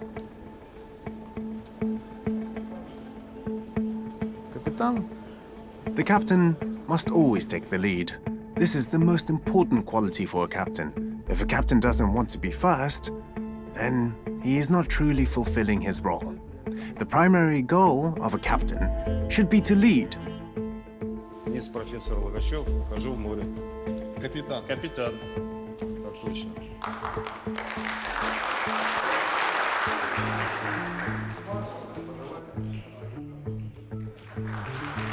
For many years, the class of 1989 has been referred to as the Golden Class because everyone has succeeded without exception.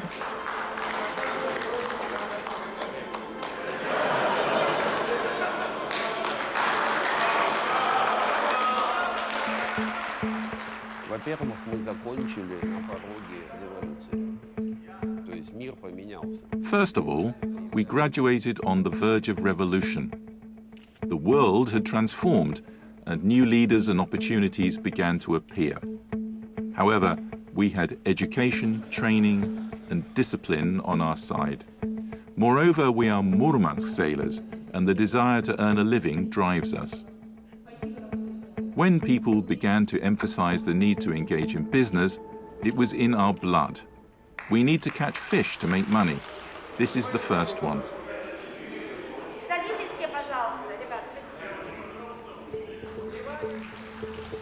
Secondly, after us, there was no more Marine College. This level of specialists may have been prepared for another year or two, and then they did not graduate anymore. No one was following us, yet we were truly in demand and we continue to be so. You know how many guys we have still got as captains. Вы же знаете, сколько у нас парней до сих пор капитанами ходят.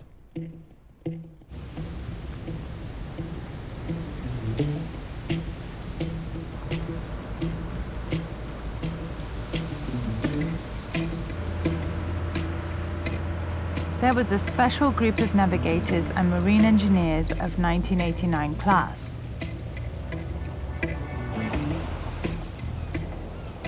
The first foreign students, 2 Polish graduates, arrived in Murmansk in 1971. Then, for the first time in the Soviet Union, the training of marine engineers began for 14 countries of Asia and Africa.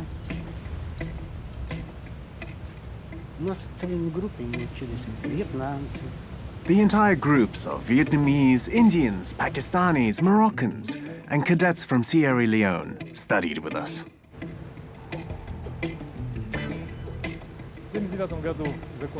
I graduated from college in 1979. We had an excellent class consisting of 156 students, including 16 foreigners from Iraq and Yemen, as well as Thiel Min Amin from Senegal, who later became the captain of the port of Dakar. The first time he entered the cabin, he asked, "Will you give me a smoke?" In 1982, the first group of Panamanians arrived in the USSR. The Panama Canal divides North America from South America, and we are currently in South America. To reach another continent, you can cross the Bridge of the Americas. Panama is a country bordered by 2 oceans and the transport artery of the world. Additionally, it serves as the banking capital of Latin America. Throughout much of its history, Panama has relied on Spain, Colombia, and the United States. 50 years ago, Panamanians supported General Omar Torrijos in his pursuit of independence and development. At that time, the country needed modern technology and skilled specialists.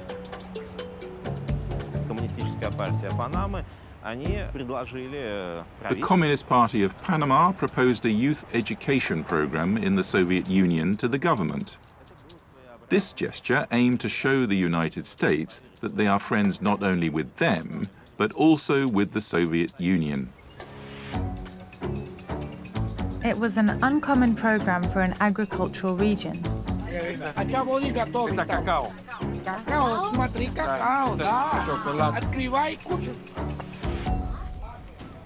They still live there by working on the land, becoming modest, hard-working millionaires. Cumplí 80 años en febrero. I'll be 80 years old in February. Are you still working? Sí, todos los días yo trabajo. Yes, every day. I have rice and corn to tend to. But the main focus is coffee. Café.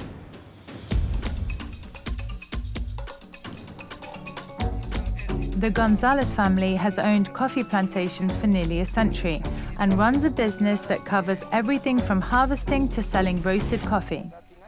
However, it was considered highly prestigious to study in the Soviet Union and obtain a technical degree.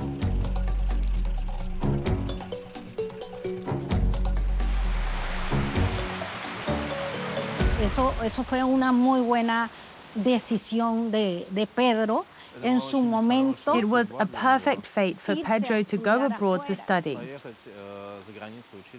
This was a new opportunity for him.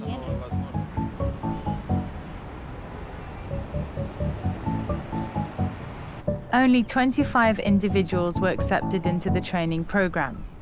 They were initially sent to Astrakhan for preparatory courses. After 8 months, they took their secondary school exams, which included subjects like mathematics, physics, chemistry, and the Russian language. If students received poor grades, they had to return home. Those who achieved satisfactory grades were eligible to attend college. Students with good or excellent grades were sent to a higher marine college, either in Odessa or Murmansk. Alexis, Melvin, and I didn't ask each other. When they mentioned Murmansk, I raised my hand, and so did they. We all chose Murmansk. Так холодно, который мы даже... It was very cold. We saw snow in Astrahan, but not as much as in Murmansk. Но не как Мурманск. Вот там очень красивая банана, вот здесь уже растет немного маленький кокосов.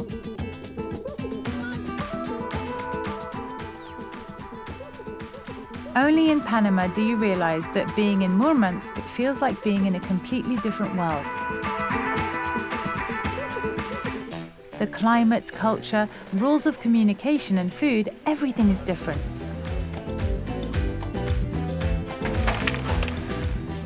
They barely knew Russian. 8 months of preparatory courses and a month spent on a collective farm harvesting potatoes, that was all the experience they had. Yet they needed to study on the same level as everyone else.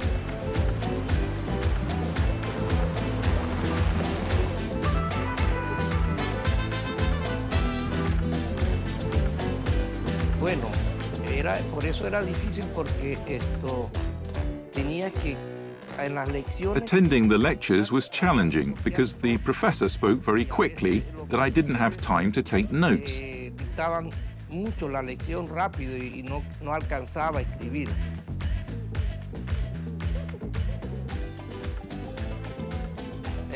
Pero después, cuando terminaban la lección, yo... But after each lecture, I would reach out to my Russian classmates, gather their notes, and spend the day rewriting everything. Y escribía y me ponía al día. Но учебник на русском языке словарь. Рядом словарь. There was a textbook in Russian alongside a thick dictionary of terminology. We studied in parallel this way.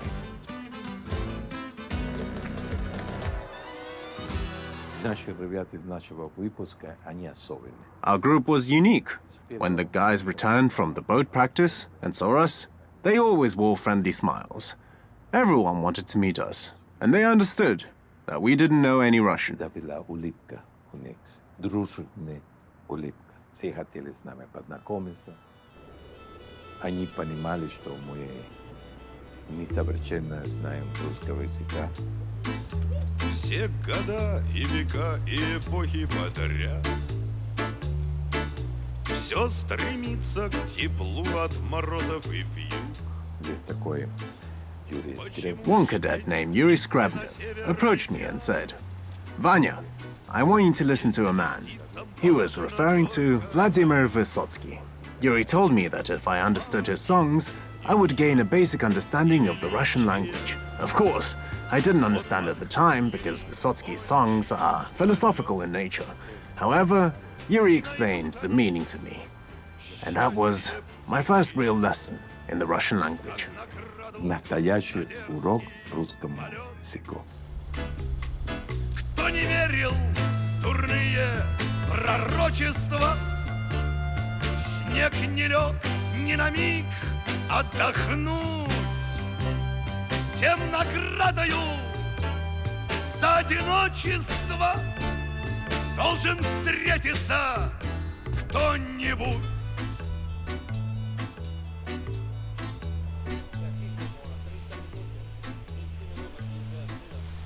The stress of the first years and the severe colds that brought them to the hospital have long been forgotten. Today, they remember other stories. Melvin was very nimble. He learned to make cheat sheets.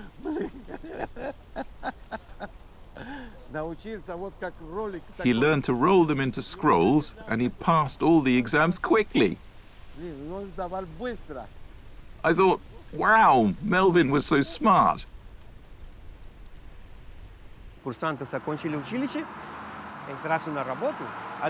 The cadets graduated from college and went straight to work. They looked at the blackboard to see what they were being assigned to. No, we didn't have that. We arrived and the war began.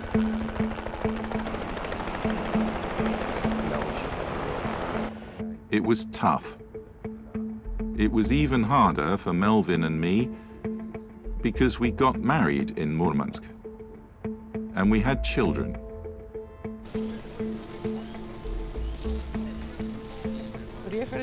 We arrived to find ourselves in the midst of a war, but I had a return ticket. We purchased round-trip tickets because I wasn't sure what was going to happen when we got to Panama.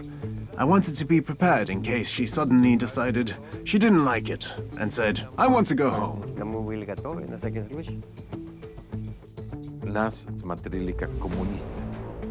They viewed us as communists, and no one wanted to hire me. And there were moments when I regretted it. Why did I study there? But only my pillow knows that. Each morning I get up and look at my first diploma from the Marine College, at my second diploma, my wife, and my third diploma, Ivan Ivanovich. They gave me strength. Come on, get up, look for a job.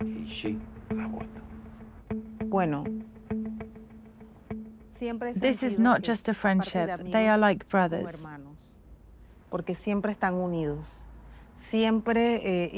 They frequently visited each other, spent time together, and supported one another. It's a true brotherhood.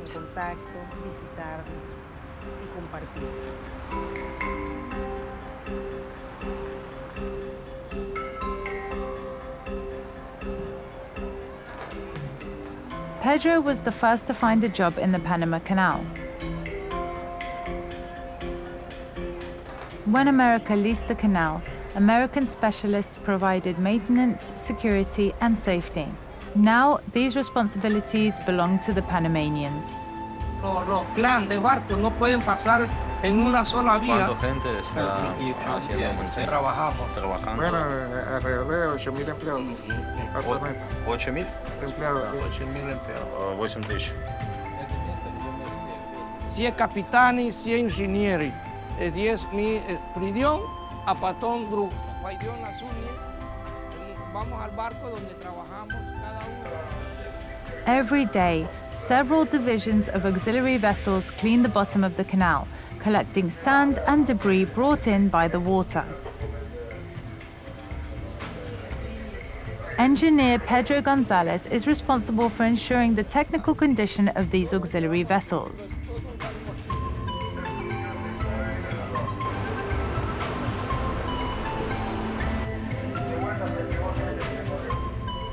There were 4 of them, and each has chosen a different path in life. Melvin Jaramillo is a captain who has traveled the oceans on fishing and transport vessels.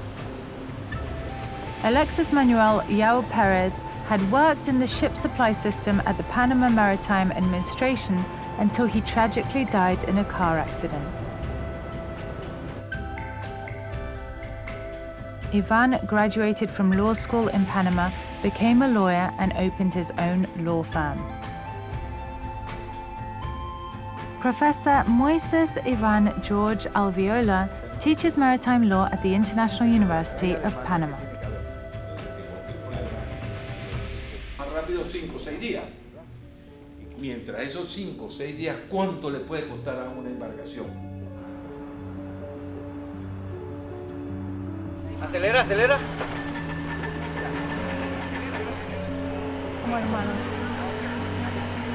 Como hermanos porque They are like brothers, having shared an era filled with both difficulties and joyful moments. The time the 4 of them spent together now feels like a distant memory. en un lugar tan lejos. They took their chance equal for all. They continue to follow the road that once began in Murmansk, knowing precisely what this road has given them. Bravery. Это во-первых. Во-вторых, дисциплина. Discipline. Да. Что характер. Character. Но кроме знания, то, что мы... And the knowledge that we received at the Murmansk Marine College.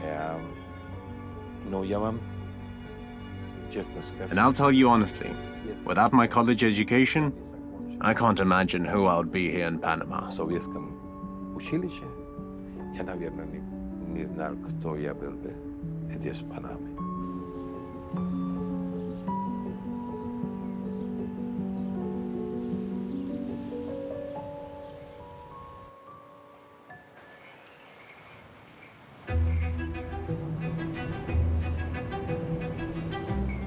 The Kola Bay has witnessed numerous ships, old, new, ordinary, and extraordinary.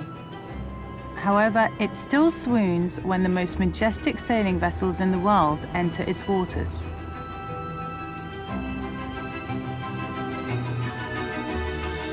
After World War II, as a result of the Potsdam Conference, German sailing ships were handed over to the Soviet Union. For the next 20 years, these ships, renamed the Sedov and the Krusenstern, became part of the Navy. In the summer of 1965, they were transferred to the Ministry of Fisheries.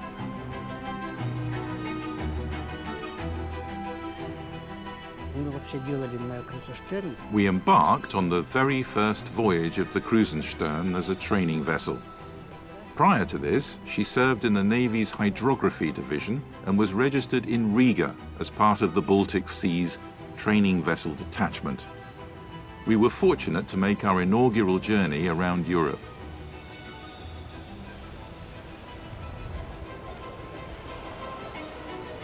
The condition of the Krusenstern was satisfactory. However, the Sedov was almost immediately banned from going to sea. She was transferred to Leningrad, where she remained on the Neva River for a couple of years. Eventually, the tall ship was taken to Kronstadt for recycling.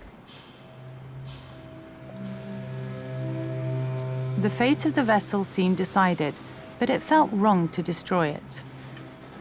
In response, the heads of all maritime colleges in the country signed a letter advocating for the preservation of the ship. Captain Vladimir Royev passionately fought for the bark's survival.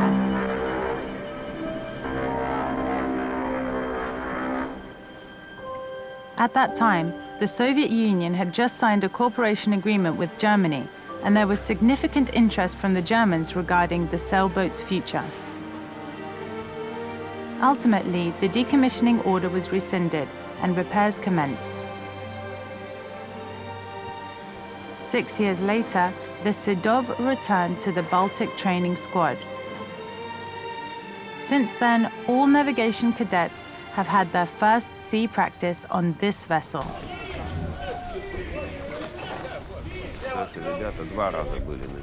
Our guys were on the Sedov twice, in the first year and in the third one. The Sedov took part in the Katisak 86 sailing regatta. Experienced people were needed in the crew. На борту фрегата «Ковентри» принцесса Андрей. Старт регаты по традиции был дан пушечным выстрелом. Курс на Гамбург. Там принимало более 500, наверное, парусников различного. The event hosted over 500 sailing vessels from across Europe. И вот из каждого порта был переход в другой порт. Turning the crossings between ports into a race and celebration filled with activities like discos and sports festivals. Дискотеки, там, спортивные праздники. In one relay race, a plastic cup of beer was poured at the start.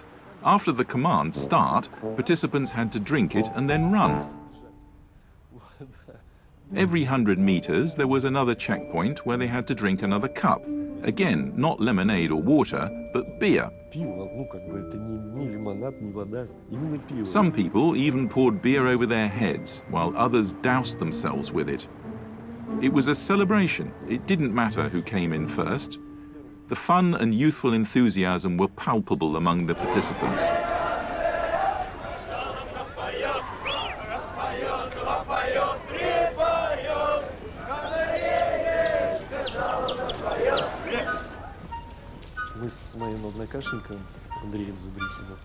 My classmate Andrei Zubrichin and I performed the song I Met You. He played the balalaika while I played the guitar. We were awarded the Grand Prix, a souvenir gingerbread featuring the symbols of the Cutty Sark Regatta in Bremerhaven.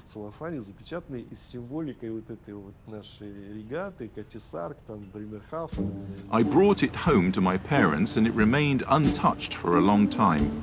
It hung as a decoration, almost like a relic.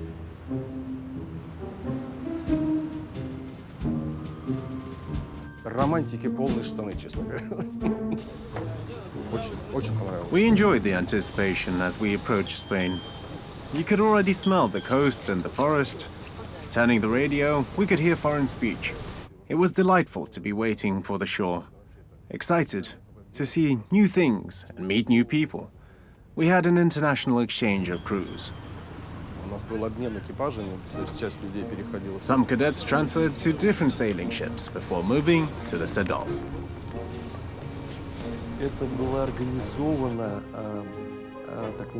I was placed on the Polish sailing ship, the Da Młodzieży, and I remember how much freer the cadets were there, compared to the strict uniforms and routines I was used to. I was particularly shocked by how light their sails were. Setting sail requires the cadets to line up on the yard and pull up the canvas. When the sails are wet from salt water, it's not just difficult to handle, they also need to be tightened. The Polish ship had sails that felt almost like paper. You could probably lift them with one hand, even though the sail area was the same size.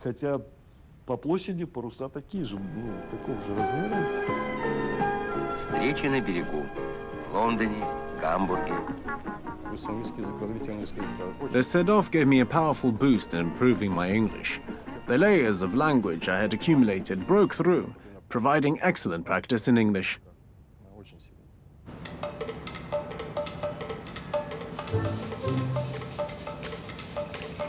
The Sedov was not only a flair of romance and striking beauty, it was also featured in pirate movies.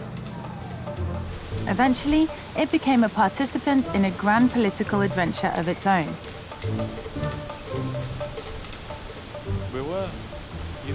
In 1990, the Inriprom exhibition was organized by Minister Nikolai Isakovich Kotlyar, who insisted that all sailing vessels participate in the event. At that time, I was the head of Sevriba, and I informed the minister that while sailing vessels were present in various basins, none were located in the northern region.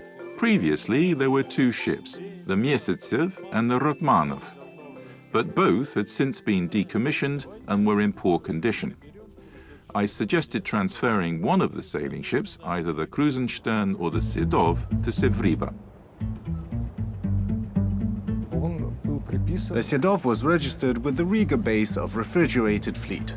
As the Baltic states began to assert their independence, there was growing concern that they would claim ownership of the Sedov, believing it rightfully belonged to them if it remained registered with them. March 1991. The Ministry of Fisheries issued an order to transfer the Sedov bark to the Murmansk Marine College. May.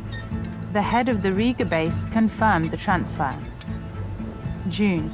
The college established the Sedov enterprise to service the sailboat. July. An order was signed to accept the transfer of ownership of the vessel, valued at 630,492 rubles. August 1991.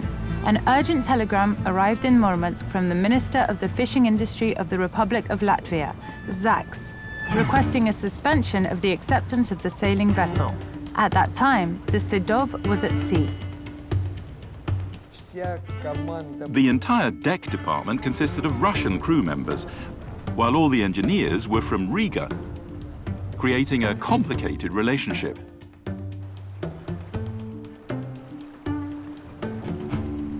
It was said that according to the law, the ship must return to her home port in Riga.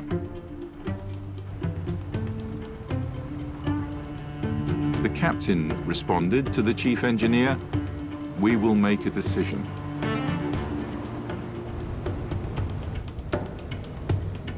I informed Perevozchikov that we would take 2 teams of cadets. One group surrounded the chart room, while the other surrounded the steering wheel.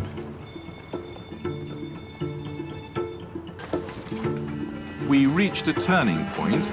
We could either head to the Baltic Sea to the east, or we could strongly steer northeast towards the Barents Sea.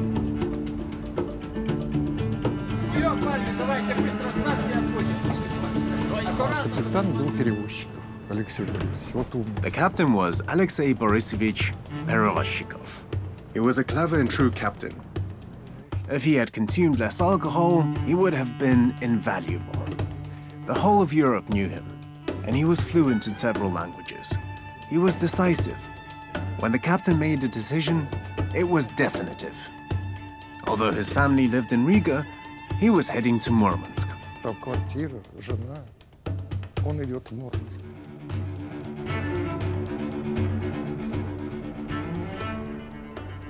I encountered a sailing vessel in Murmansk, bringing with me the minister's order for it to be permanently transferred there.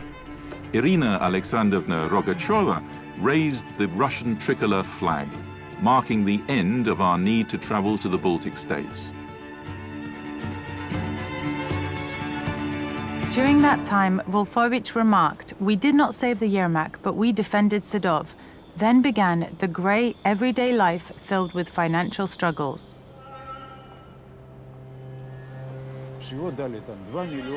We approximately received a total of 2 million, but we needed 15 million. Where could we obtain the funds?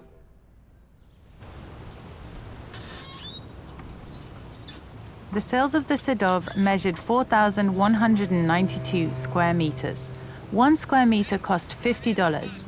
The bark earned as much money as she could by accepting tourists and participating in films.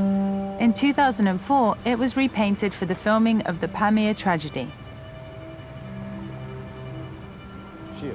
There was a strong resistance to this change. Many thought it was unsightly.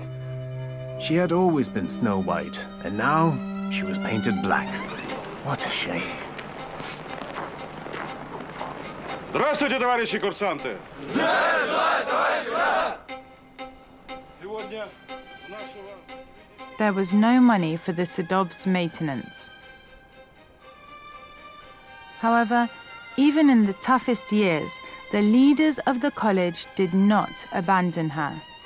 The ministry turned its back on the sailboat, but the Higher Marine College did not.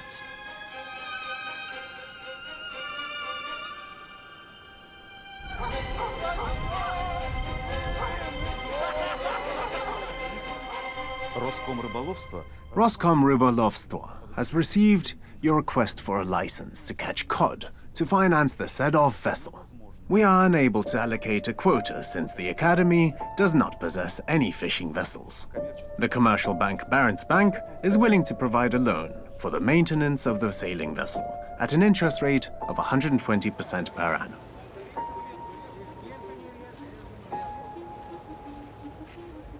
Уже не на что зарплату было платить преподавателям. Это доходило вообще. Unfortunately, there were insufficient funds for teachers' salary, which was quite disappointing.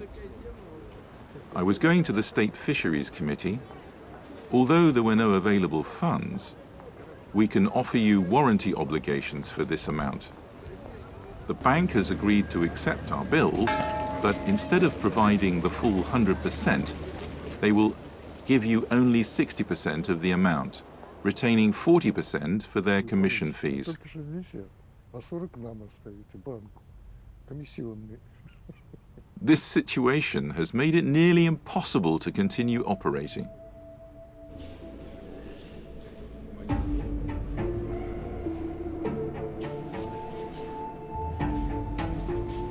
The 1990s were a time when one of the most loyal and devoted individuals to the college, Anatoly Panchenko, was eventually succeeded as rector by Alexander Galyanov. Galyanov, who became acquainted with the college from its inception, enrolled in 1950 and graduated in 1955. Galyanov decided to shift focus away from the marine specialization to training engineers for the entire northern industry. It was a necessary step for the survival of the college. Ну что ж, прямо к делу, так прямо к делу. Пожалуйста, уважаемые коллеги, какие есть вопросы? My friend Andrei Pankratov served as the vice rector for academic affairs of the Marine College. One day, he asked me, "Do you know how many future engineers we've recruited this year?" We managed to enroll only 14 students. What more can be said? О чем вообще разговор?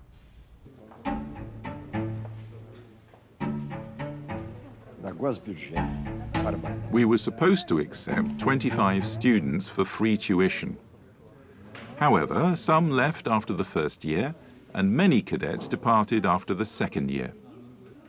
My lectures began in the third year, but only 10 to 12 students remained. Where did the others go? For 43 years, my Russian language has been quite limited. After retiring, I started using more colorful language because I finally have the freedom to express myself. New faculties were established, one after another, including economics and management, geology, chemistry, mining, and oil and gas engineering. In 1996, the Technical University was founded.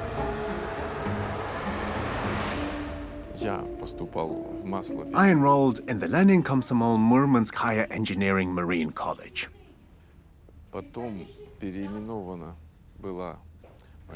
Which was later renamed the State Academy of the Fishing Fleet. My diploma reflects a third name, Technical University. During my first voyage, Captain Shevchenko jokingly said, "Well, student?" I replied, I was actually a cadet. He countered, "You're a student." I explained that I had been a cadet for 5 years, and the name change only occurred in my 6th year. In the 2000s, marine specialties were separated into an independent structure, the Marine Academy. The old buildings, the old laboratories, and the old spirit are the values of every cadet who crossed the threshold.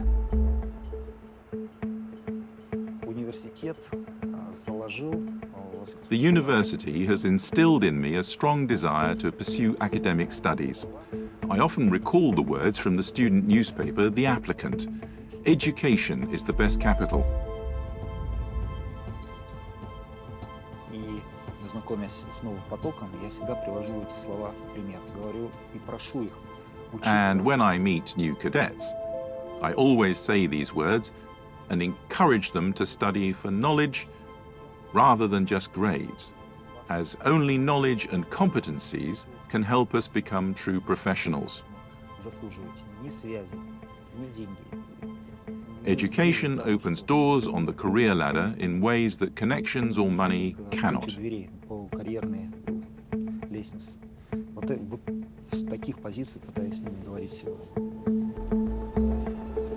A few years ago, the university lost the Sidov bark. One day in fall, Russia's strongest athletes set a world record by shifting and moving a 7,320-ton sailing vessel. Давайте команду ослабить швартовы. Седов, ослабляем все швартовые. Натянули. Все, бросили, отошли. Женя, пошел!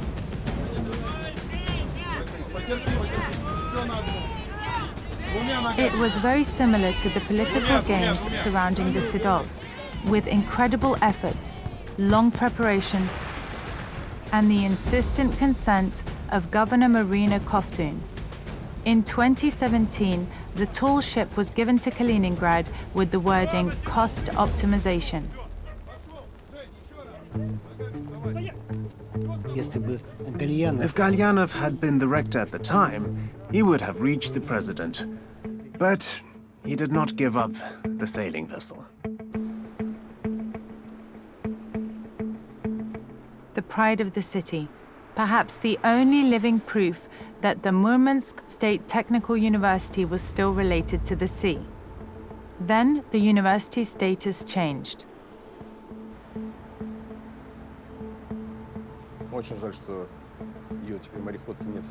So sad. But the navigation school no longer belongs to the fishing industry. That's a failure. We've got two regions. 70% of fish come from the Far East, 20% from Murmansk. But almost everywhere we have HR problem. And there's no local education facility anymore. I consider it to be a disaster.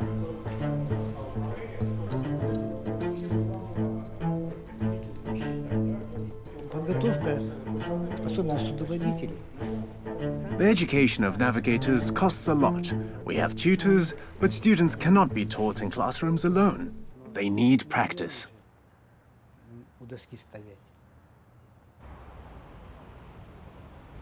Мы, курсанты Морской академии Мурманского арктического университета, вливая семью моряков, клянемся стать достойными наследниками славных традиций российского флота, хранить и приумножать морскую славу нашей Родины и университета.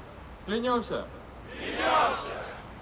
Нам выпала честь учиться в одном из самых прославленных учебных заведений флота и страны. Клянемся отдать все свои силы. The Murmansk Higher Marine Engineering College is a thing of the past.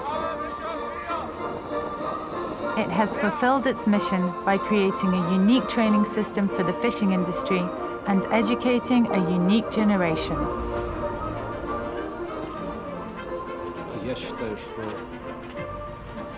это был образец. I think this was a model of training the marine specialists. Другие говорить, но морских специалистов это был образец.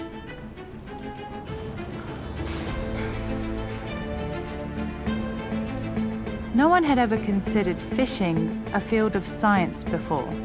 No one expected fishermen to attend graduate school and defend their dissertations. Their skills are sufficient to manage new industries, and this college has made such achievements a part of everyday life for its graduates.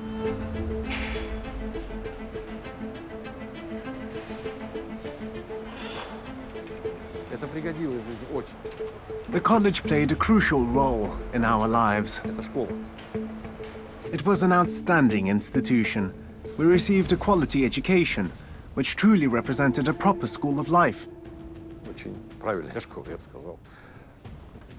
Так, те, которые готовы, свободные, да, выходят пока. И давала уникальных людей. Producing unique individuals. This was a symbiosis of knowledge and discipline. Not the harsh discipline found in the army, but a constructive discipline that directed our thinking and laid the foundation for our future lives. It is a shame that it was destroyed, along with half of the country.